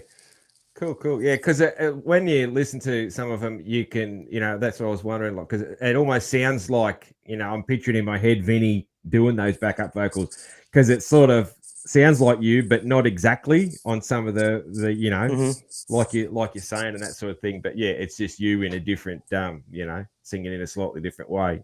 But then he does sound like. I love harmonies. Yeah. Love harmonies. Love the music scale. Just kind of, I feel like I've grown in the last couple of years just by listening to different stuff. A little bit of country here and there just because my wife listens to country. So every once in a while I'll get into that for a day. And then obviously going back in time, I've been listening to a lot of old stuff like Rise Against, Papa Roach, Bullet for My Valentine, Breaking Benjamin. So kind of tapping into an old time. And then listening to stuff that I like now, like Falling in Reverse, We Came as Romans, I Prevail. So I feel like I'm in this little broad range at the moment. And so I could tell that the writing I'm doing right now, like when I'm singing and I'm kind of thinking of harmonies and melodies, like I'm tapping into something really good right now. So that's why I want to do something. I really want to do something by the end of this year. And I'm going to try to make that happen because there's creative juices flowing and it's time to do it. So. That's okay, man. You practice your singing a lot, do you? Like you. But I drive. You just practice singing. Yeah. When I drive, I sing. I mean, if I have Evan with me, I don't. If I have Evan with me, I listen to podcasts or talk to him. Just cruise. But if he's not there, if it's me, like if I got to go and pick up like Minier's bike tomorrow, it's a 45-minute drive. I'm usually singing the whole time. And it's usually a range of whatever's coming on my playlist, and it's all over the place. So that way I'm keeping my range kind of wide. Getting ready, keeping it ready. I'm always singing in the ute as well, man. But that's just because I like I'm always singing because it's fun. Feels good. Feels good. Feels It good. does, man. It's good. It's a good release, fun, man. Good fun. Yeah. Who's your these are questions. I was actually talking about this topic with my daughter just the other day because she's little bit of a musician. She's a very good singer and she's learning the guitar and stuff. And she's very into music. And we were talking about who's the greatest of things. And I was saying to her, like, it's a never-ending argument because it's so subjective. But what's your opinion on, say, vocals, guitarist, drummer? Who's the best? Sebastian Bach would be my oldest go-to as far as vocals. You know, at 18 in Life, I Remember You. Those songs are, I think, maybe two of the best songs ever sang, in my opinion. Again, I don't really go back earlier than that because I started listening to music when I was a little kid.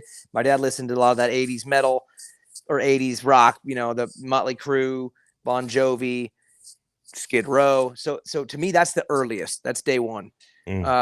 So Sebastian Bach would be my earliest. And then as of late, I mean, I can't believe I'm going to say this because of just the journey is incredible, but the singer for Falling in Reverse, his name's Ronnie Radke. I mean, the guy is, he's a testament to hard work, and committing yourself and having the balls to like go for it and change and be pretty diverse. He was a singer in a band called Escape the Fate. They were kind of a gothic pop punky emo-y thing at first. And it was good. I mean, he was good. It was kind of funny and it was gothic punk emo. I think maybe. Yeah. I think that's what they were trying to be with a little post-hardcore. I don't know. But then the dude went to jail, and when he was in jail for a while, I don't know the story exactly. I think he got in some trouble, but he wrote all the lyrics to his debut album of his new band for when he got out, and he started a new band when he got out called Falling in Reverse, and they were pretty good. And I remember when they came out, I was like, dude, this guy is super catchy. Like, he definitely knows how to write like quirky little hooks that get stuck in your head. Like, he's good at it. And it was the same thing. It was kind of this poppy, punky, funny, but it's good. I think it's very good, but it was limited. It wasn't going to go big. Then all of a sudden he starts going into this like rap thing, and he's pretty good, but he's kind of corny. Like, I'm like, man, he's like almost good at rapping. Like he's trying super hard, but he was also a little off. You know, like you could tell like a real rapper would listen and be like, dude, this dude sucks. But like, to me, it was just good enough. And then they went into a heavier phase. They started transitioning into being like pretty heavy and doing things that I was like, damn, that is violently heavy music.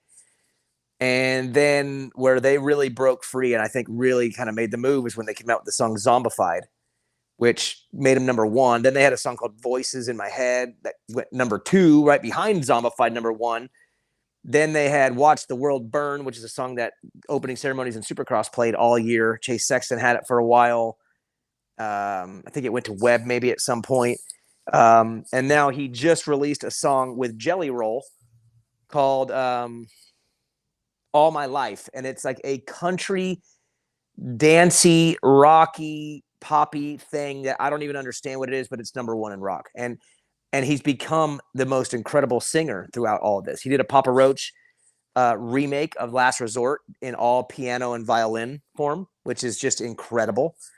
So yeah, he went from being like this funny, emo-y, pop, punky, gothic thing to, I think, probably the best rock singer there is right now. And at least from a creative standpoint, no one's touching him. I mean, no one's even in the ballpark for what he's doing creatively. And his voice has gotten better, and his singing is pretty damn phenomenal. So it'd be Sebastian Bach and Ronnie Radke. Nice, man. Weird. I don't know, Ronnie. My music taste sort of comes to a grinding halt about 20 years ago. And I don't know why. I should try and listen to some newer stuff, but I just don't. But yeah, I look up the song Zombified and then a song called Popular Monster. Okay. By Falling in Reverse. And that would give you a insight into probably where I'm at right now. Style wise, vibe wise, mood wise. Nice. Sebastian Bach, man, yeah, all about that guy. I know that's you're in my wheelhouse there, man. That's they were they're one of the or the biggest band when I was at high school. So yeah, that There's a video. There's a video of Carrie Underwood singing "I Remember You," and it's pretty dang good. It's a cover of Skid Row, and look that up on YouTube too. Okay, yeah, cool. So yeah, and it's funny, man. Like Skid Row's still out there, and then he's out there on his own as well, and they just rotate singers, and they're never as good. They're never as good. They've had some good singers, but it's just never going to be the same. You can't. The one that got lucky was Journey. Now the OG singer of Journey is obviously a voice that is just so unique and special and amazing. But that Filipino dude that they found that came in and became him, dude, that guy ripped for a long time too. Like that, I mean, if you're gonna get someone to become the singer of a band like that, you better be good. And they did find a good one. That guy was I don't know, I remember his name. Nah, I don't know his name. Yeah. But he was probably the greatest cover singer for a legendary band of all time. Just look him up too. Yeah. Music, man. Hey, you could spend 100 hours on YouTube on music and never even come to 1%, man. It's unlimited. That's live concerts now. There's so many live concerts now on YouTube. Yeah, I hit up that every now and again when I maybe only once a year when I watch something like that instead of Moto, and I'll look up an old concert, man. Yeah, and sometimes it's been an old Skid Row concert, you know. So, oh yeah. What That's about awesome. Guitarist and drummer, man? Who's the best? I honestly wouldn't have an answer. I've never been into those parts of the band as much. I mean, I love a good guitar player. But it probably goes more to the bands that I like because I like the riffs that they play. Like I love Papa Roach riffs. That dude writes such sick riffs. I've always liked Bolt for My Valentine riffs. And then drums, a band called Seosin had a really good drummer back in the day that I remember listening and being like, God, this guy is, I mean, he should have been, he individually, I think may have been better than that band and probably could have gotten pretty bigger on his own. So, but I've never really like locked into those instruments and had a favorite. So cool, man. Cool. Avenged Sevenfold drummer though, as far as respect. I had to look up Avenged Sevenfold there for a one of my guests, one of the youngsters was talking about them as they were great, man. That I think it was Jadon Cooper loves them, and I think that was really that's awesome. I think that I've seen them live a bunch. Yeah. They're good, dude. I was going to ask you about your screenwriting, man. Do you want to talk about that or not, or is that like? I mean, it's old chapter, but at the same time, it's weird because, I wrote that, my YouTube show a couple weeks ago, I did a story on Ty Masterpole and kind of told his story. And I knew it all, but I didn't know it all. You know what I mean? Like I knew what had happened to him and what he went through, but I didn't really know how it looked timeline wise. Like I never looked at it, I guess, in a calendar form of like, wow, he was 8. Okay. And then what happened? So when I wrote that script for that week, I had a really good time doing it. Like I had a lot of fun doing it. And it was because I got to tell a story about somebody and kind of live and share their life. And it was a great story to tell. I enjoyed doing it and releasing it. I would like to I just wish my life was different. It's just not capable of it right now because I'm so busy, but I wish there was like a 3-month period of life where I could drop everything and just get with producer Joe and write the Ty Masterful story script and try to sell it because I think it would be incredible. And the truth is this sport has always had movies pop up, right? We had Supercross, the movie, Motocross, we had Bennett's War. Like we have these movies pop up. And we're all excited because it's like, yeah, we're getting a movie. We're getting this movie. It's going to be in theaters. And we're like so proud as a silly little sport. And then you watch it and it's just like so damn corny.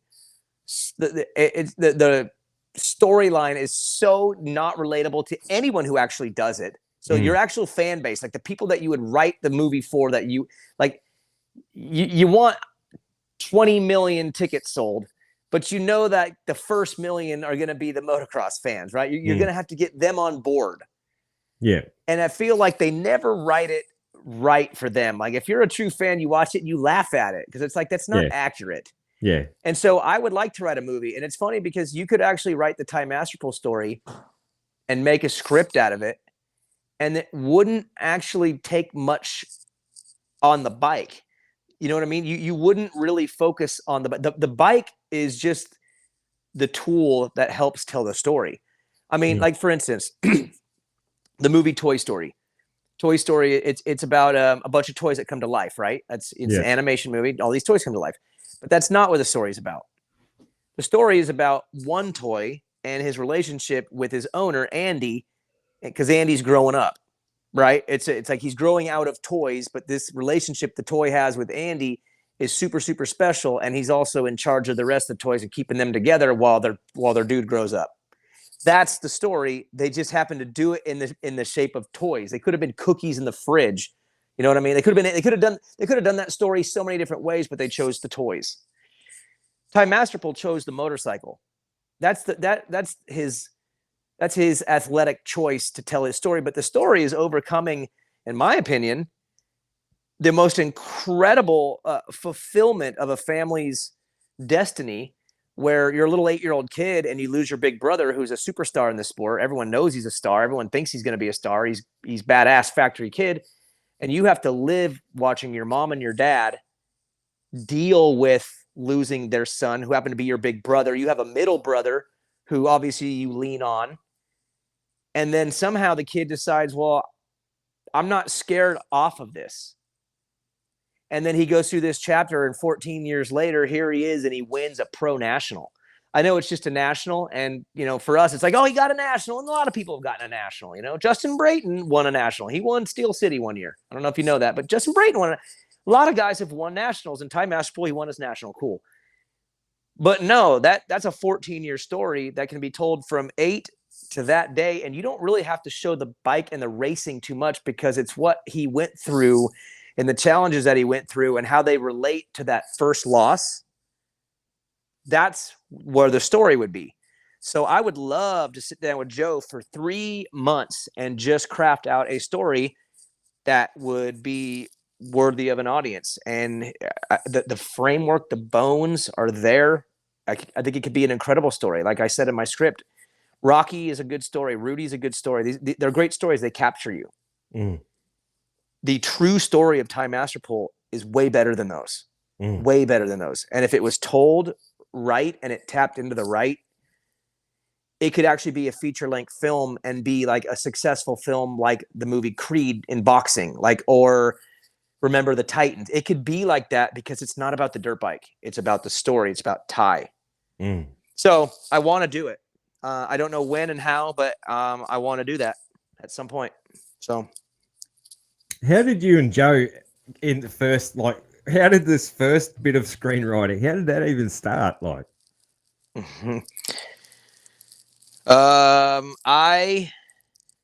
see. How did it go exactly?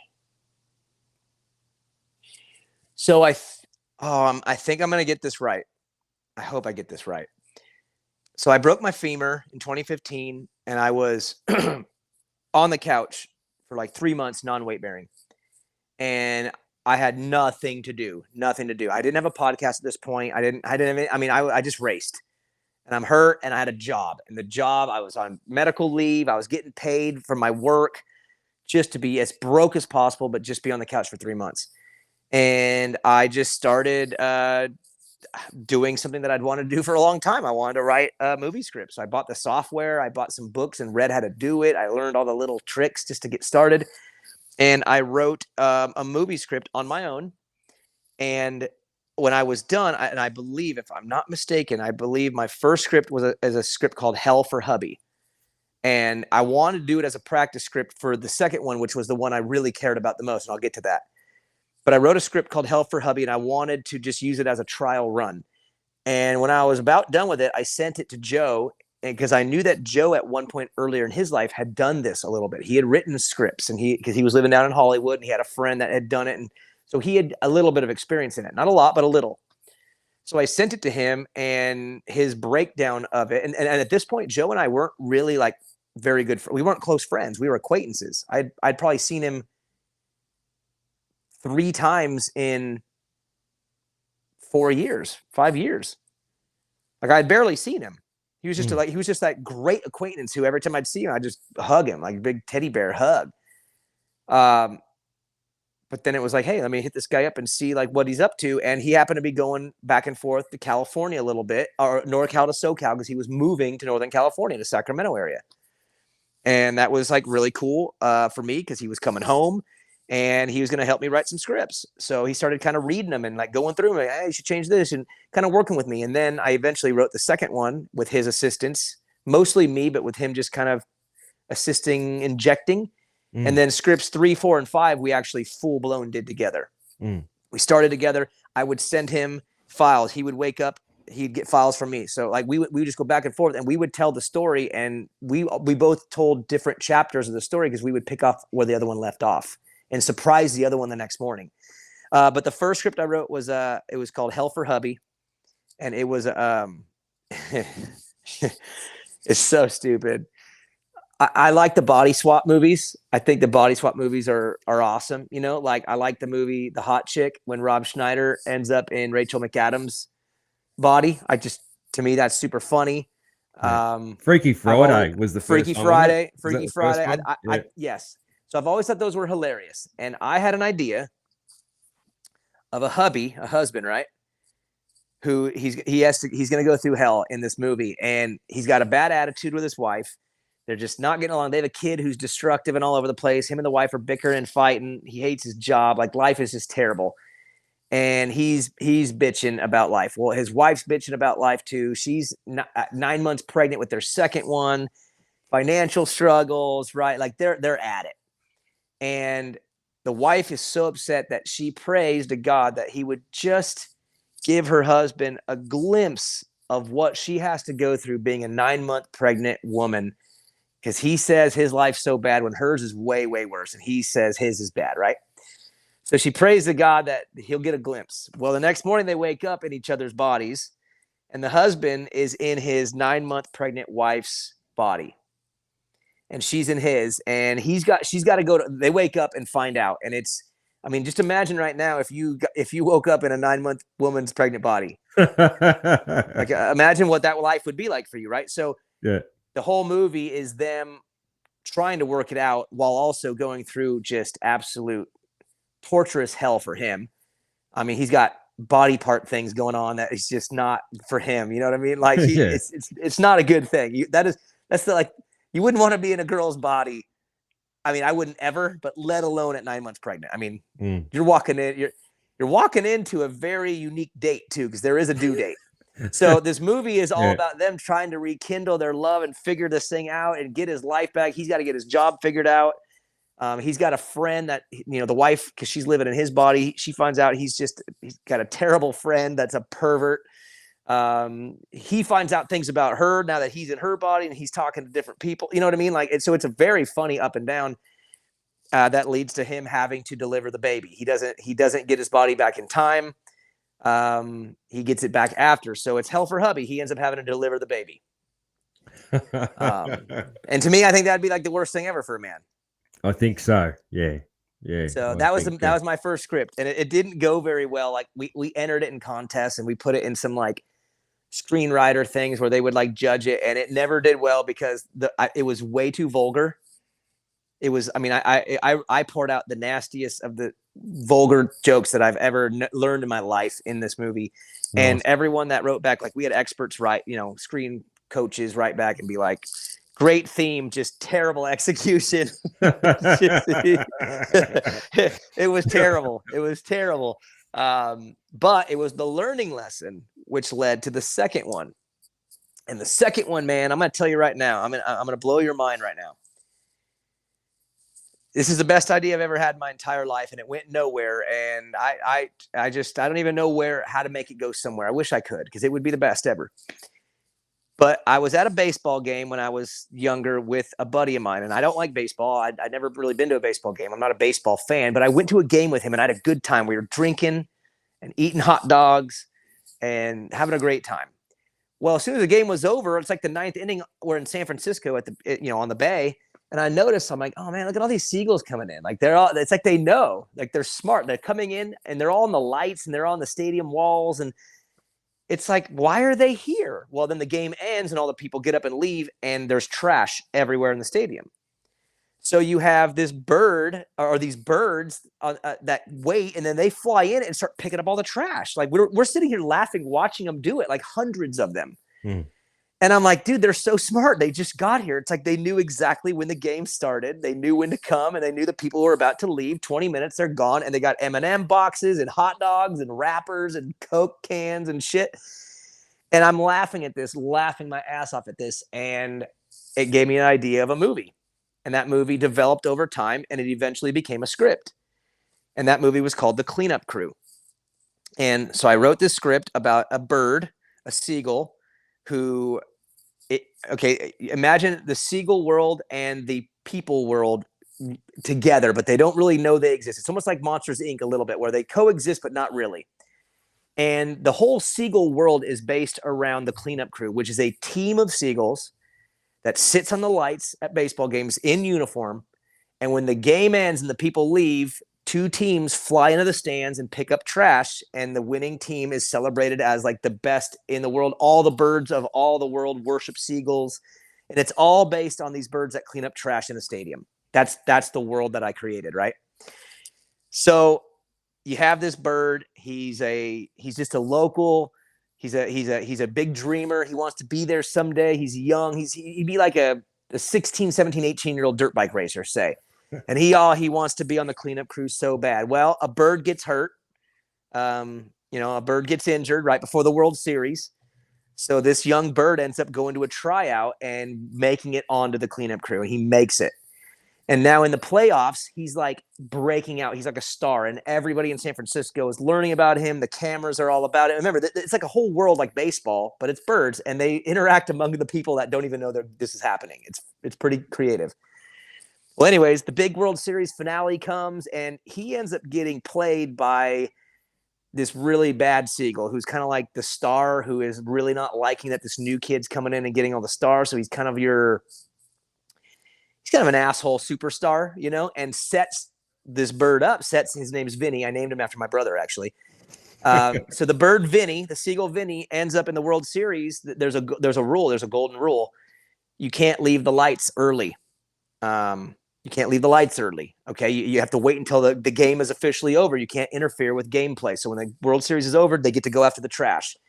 And so it's the final game, and the bad seagull convinces Vinny to go and grab this piece of food that's out on the field early, and says it's his moment, and kind of convinces him in the moment to leap early.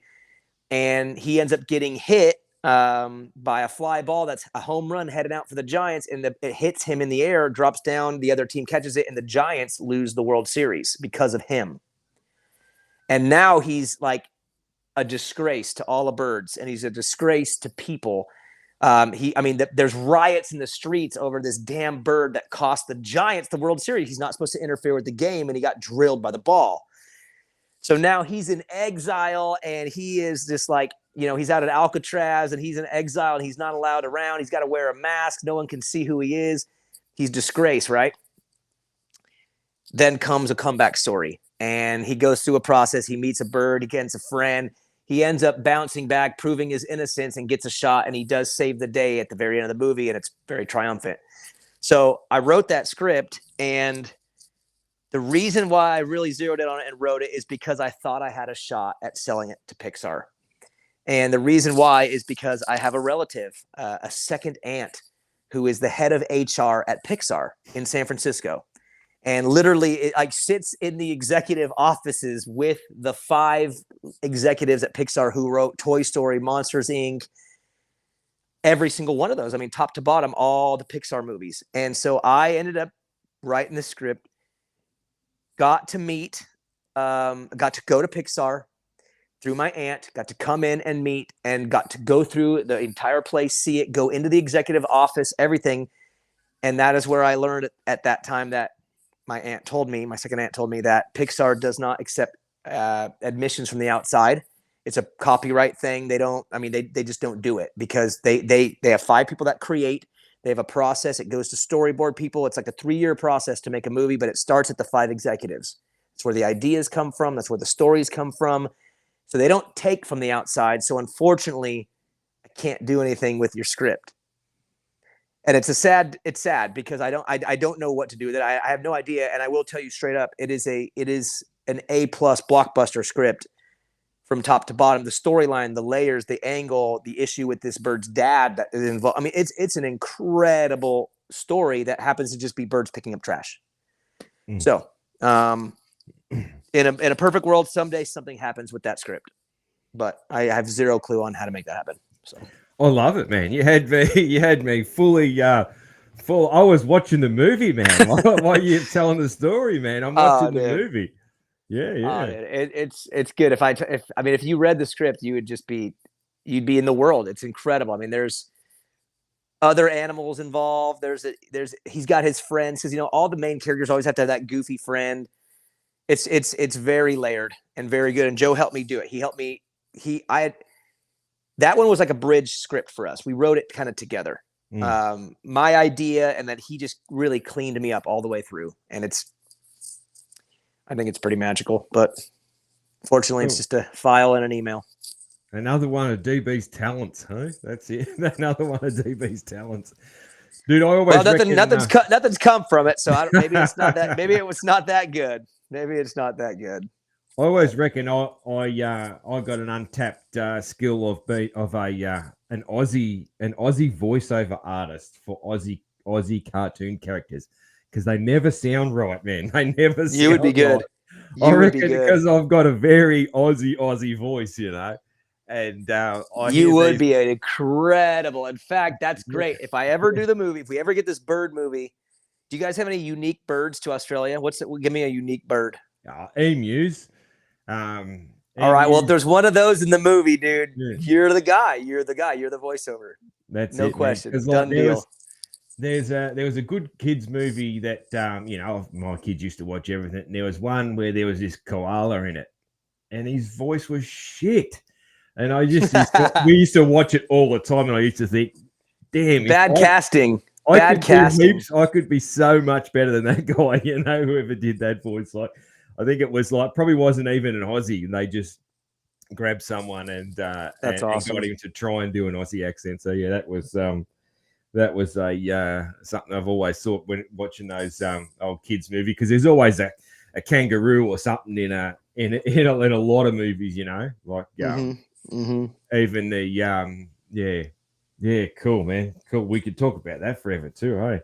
Oh god, yeah, dude. What's your long-term goals now? Like you've got like heaps of plates spinning, heaps of short-term goals. What's your long-term goals now? Or do you even know? I would say I don't really have any long-term goals right now. I have a short-term goal of getting a long-term goal. Like I said, I've got about a 6-month to a year window here where I'm going to write this ship out and really set sail. I feel like my emotional energy is back. It's getting back. You have physical energy, you have mental energy, you have emotional energy. And I used up a lot of it in TV. And I've gone into a place now where I think it's been way more physical. I've been really pushing physical the last year now to just keep up with what I'm doing emotionally too, just because I'm helping other people. But I'd say my own self-interests have been zero.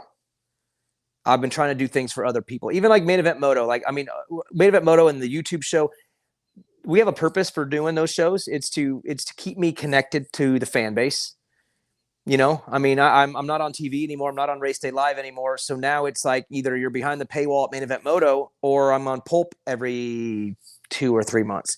And that wasn't going to be enough for me to connect stay connected to the fan base, and keep my name out there as an entertainer in the sport, and be able to continue to connect. I mean, I connect with fans very well. It's one of my best traits, because I am one. At the end of the day, I am one. I just get to talk. So it's easy for me to talk to fans and try to make relatable content, because at the end of the day, I'm just one of them. I'm just the lucky one that gets to talk too. So we did that, but it wasn't really for me in the short term. It's just to connect, stay connected. KTM, obviously, I'm doing it for these riders. I'm trying to help them make it. And then next level, coaching and training, same thing. Just, I like seeing people improve. It's just where I'm at right now. But my personal drive and motivation battery is about full, and I need to lock in on something, and I don't know exactly what it is. So I would say my short-term goal over the next 6 months to a year is to figure out where I'm going. I do have some opportunities coming, that have popped up recently, in TV, of all places. I've got a really weird opportunity that if it came to be, it'd be so mind-numbingly weird if it happened. But there's an opportunity out there in television. And once I get moving and I kind of can set sight on one thing, then I'm going to build a long-term goal. Yeah. But I don't have it yet, because I don't know what I'm doing. Interesting, man. I know from talking to you, many times now, you're very much a goal-driven person. Yeah. And I am too, man. And it's an interesting thing, like I'm fucking lost if I don't have goals. Like, I'm just lost. I'm a terrible maintainer, if that makes sense. Like, I'm no good at just maintenance. I've got to, and that it comes with all things in life. Like, there's got to be a goal, and short terms, and especially got to be long term goals. And it's a very interesting thing. I can't even understand people who aren't like that. Like, it blows me away that people. There's a lot of people in the world that aren't like that. That aren't just like striving all the time. Yeah. I feel I get depressed if I'm not chasing something. So I am still chasing things. I guess I'm just not chasing anything big for myself at the moment. It's been a lot of little chases for other purposes and other people. So that's where I'm at right now. I've been driving and chasing hard, but just a little directionless. Cool, man. Cool. Dude, we'll get into some other fun random questions as we're getting later in the show, man. Dude, what do you laugh at that you shouldn't laugh at? I reckon you got something, because I know your sense of humor. Oh, man. I'm terrible with a few things, like where I can't help it. Well, here's what I'll tell you. I feel like we've gone through a period of time where everyone's really sensitive, right? Like, you can't make jokes about you can't make gay jokes or race jokes or any kind of joke that would be offensive to people. We've gone through a period where it is offensive and people don't like it, and people are sensitive to that, and I respect that too. I hate pointed and direct assaulting people verbally. I don't like that. But with that came, I think, a little bit too much rigidity, where like it seemed like the comics didn't know what to do for a while. Yeah. And now it's the opposite. Like, Chappelle obviously has gone really hard after like the trans community for whatever reason. He tapped into that, right? That's like his thing. Like, it just works for him. Yeah. The Saturday Night Live guys, I forget their name, but they do this segment where they write each other's jokes. And they write really racist jokes, so that the white guy has to read the teleprompter and tell this joke, and it's a terrible, like, black racist joke. But it's written by the black guy. So he writes it, makes the white guy say it, and it's just hearing this white dude say the most racist stuff ever. To me, that's funny, because they've tapped into this, like, hey, we're gonna be funny again. We're gonna toy with the line. Everyone, let's lighten up a little bit. We're showing like that a black guy can write a white guy's script for him and make him say bad things, and vice versa. And they're friends and they're buddies. And to me, it's like they've lightened the mood a little bit. And you don't want that to pendulum swing back.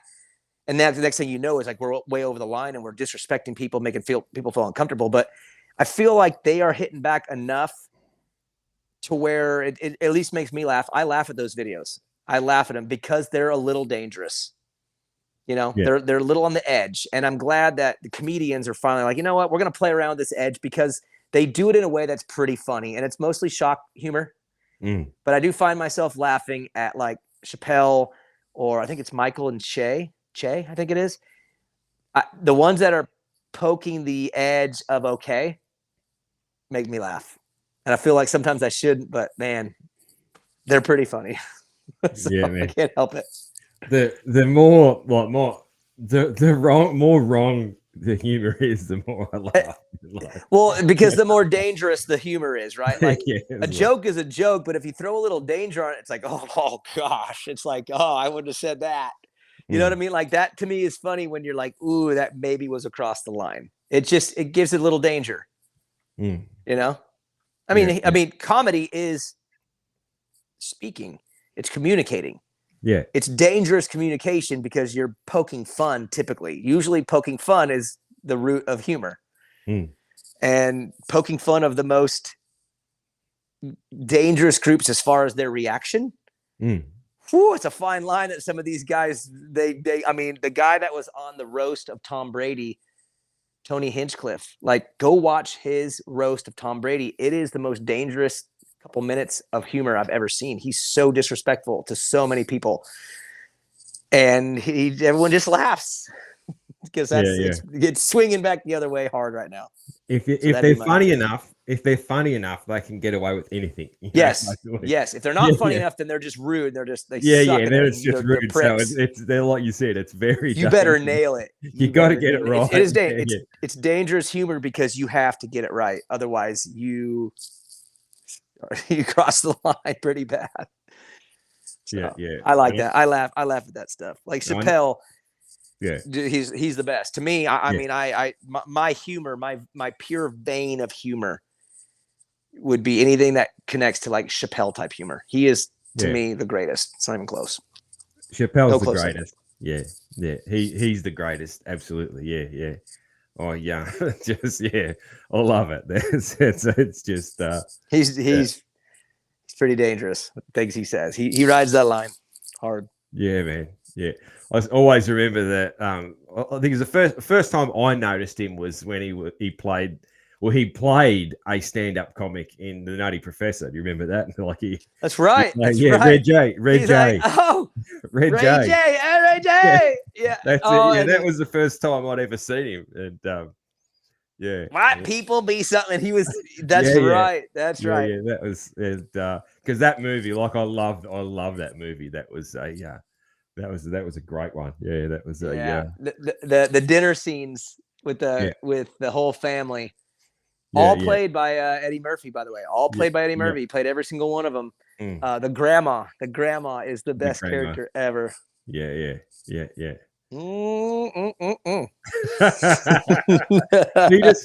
Cletus. I was standing on my own titty. That movie is absolute A+. Absolute A+.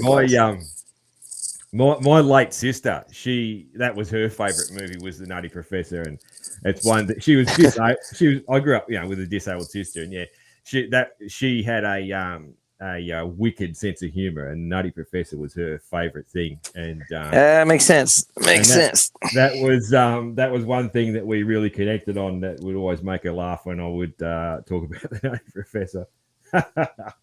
That's it. Dude. Hey, it's crazy though. Hey, how about that tie-in real quickly? Eddie Murphy is like a superstar. Dave Chappelle is playing a stand-up comic in a movie. He's nobody at that point, right? He's just on the come up.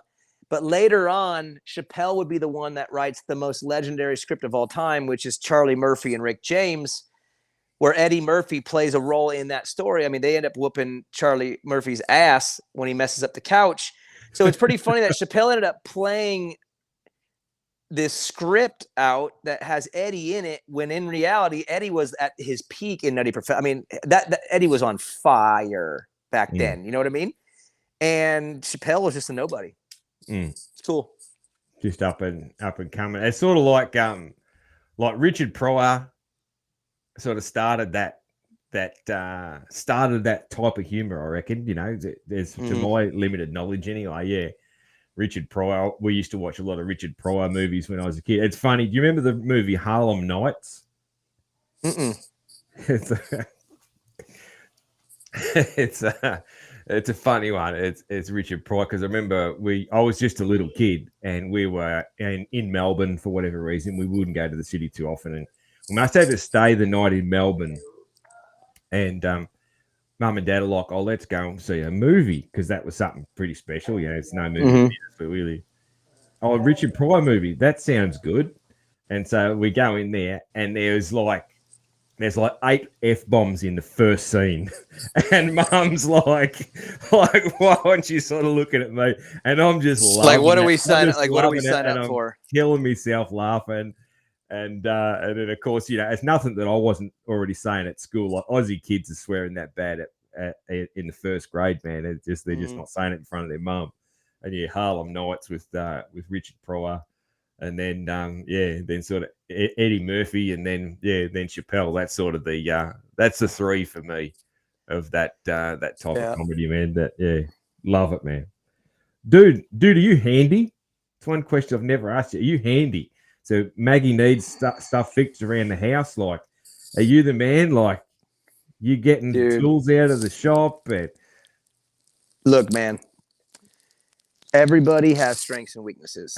All right. Everybody is built for them. And I was given a couple gifts. I'm a good communicator. I can read people well. I can conversate well. I have some interesting little talents that help me get through life, but there's a few areas where I come up absolutely empty. And one of them is anything that has to do with being handy. Like, I couldn't change a door handle. I really can't. And I'm weird because I'm not one of those people that's like, I've got to learn that. I've got to master that. I've got what? No, I don't care about that. I don't care. I'm never going to be in a position in life where that's going to matter to me. So I have no business learning it. And that's probably a bad way of thinking in a way, but it's also a good way of thinking because I apply all my energy towards the things that I'm doing, which allows me to move those things forward. But being handy is something I just don't do. I rely on help. And YouTube helps a little sometimes. My wife is pretty smart. So that is one of the areas where I just sit out. Dude, like if anything happened in the house, power, anything that would remotely require like a normal man to take care of it, I'm pretty screwed. That's okay, man. That's okay. Yeah, it's just the truth. This is the first time I think I've ever seen or heard of something that you're not good at. So that's okay, man. I mean, even like working on bikes is tough. I have to give it my very best for Evan to keep the bike. It takes everything I got to keep it just together for him. And because that's hard for me too. It's just mechanical type stuff. It just doesn't register. My brain doesn't even understand it or comprehend it. Cool. So you're not going to do Weege style videos where he's trying to put things together around the house and cocking them up and all that sort of thing. No, it's not going to happen. You wouldn't be as bad as him, at least. Yeah. Oh, I just wouldn't try it. Dude, when you mentioned Evan's bike, that reminded me. I've got to do an ad read, man, for Guts Racing. How good, man! So you have a Rockstar Edition Husqvarna, man, yourself, and it comes off the showroom floor with a Guts seat. So doesn't that speak volumes for Guts seats? The premier model, the premium thing from Husqvarna, the Rockstar Edition, rolls off the showroom floor with a Guts seat already on it. That's right. I saw Andy this weekend, Redbud. I saw he was at Redbud. Yes, yeah, yep. I did see on his socials there. Yeah, man. I talked to him, saw him Friday morning, mid-morning. Yeah, I've known Andy forever. I mean, I've been a Guts guy my whole life, and it's good to see their company doing well and succeeding in the market. You know, they're a big name, and they're on like impressive teams, and teams rely on them, man. It's just cool to see Andy and his dad and his whole family just took it where they took it. So I love him. He's like a forever friend from my youth. And and their stuff's the best. I mean, it is the best. That's all I've ever ran. That's all I ever will run. That's it. There you go. You're hearing it from DB. So obviously you can get seat covers, you can get complete seats, you can get custom seats, seats with bumps. The seat bumps getting more and more popular again. You can get ultralight seat foam. You can get the wide wing seat. The RJ wide wing seat. RJ was telling us about that a couple episodes back. Huge range of colors. You can get tall seats if you're a big, tall fella. You can get a Velcro fitment seat if you are not wanting to tackle the job with a staple gun. And speaking of fitment, you can, when you get your seat cover, there's a QR code. You scan that, and that will take you to a video where you'll see Andy Gregg himself telling you how to install that seat cover. So that's pretty cool. You don't get that sort of thing too often. And that's good. As Scott Meshy says, privateer hero and guts athlete Scott Meshy, as he says, they are a butt gripper and they will make you a ripper. I like it. Gutsracing.com. That's a real easy website to remember. Gutsracing.com. Cool, man. Cool. What makes DB angry? Dude, what pushes your buttons? I don't get that angry typically. I'm not a generally angry person. I get mad in spurts, but I get over things real fast. I'd say Evan probably pisses me off the most. Always for a short period of time, and it's usually because of his attitude. Yeah. Like he's really reactive and he gets angry and reacts. And I just can't stand that he hasn't figured out that he can't do that. He's so upset after every moto, and so he wears me out to where I eventually have to get angry with him just to calm him down. So that'd be the first thing that comes to mind if we're doing like a flash round. It would be Evan for sure. Is the only thing that I can think of that pisses me off. Teenage kids, man, is definitely a and it's just that. It's pure.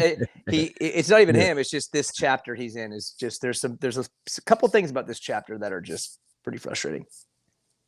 And he's got a bad attitude. There's a lot of chapters to go, man. The chapters just keep ticking over for. What is he now? How old is he now? 14 or so? 14. Yep. Yeah. So every year's another chapter up until about 23 when it starts to level out. So yeah. I got a ways to go. Yeah, I'm in the middle of it too, man. Yeah. And what about when are you most at peace, man?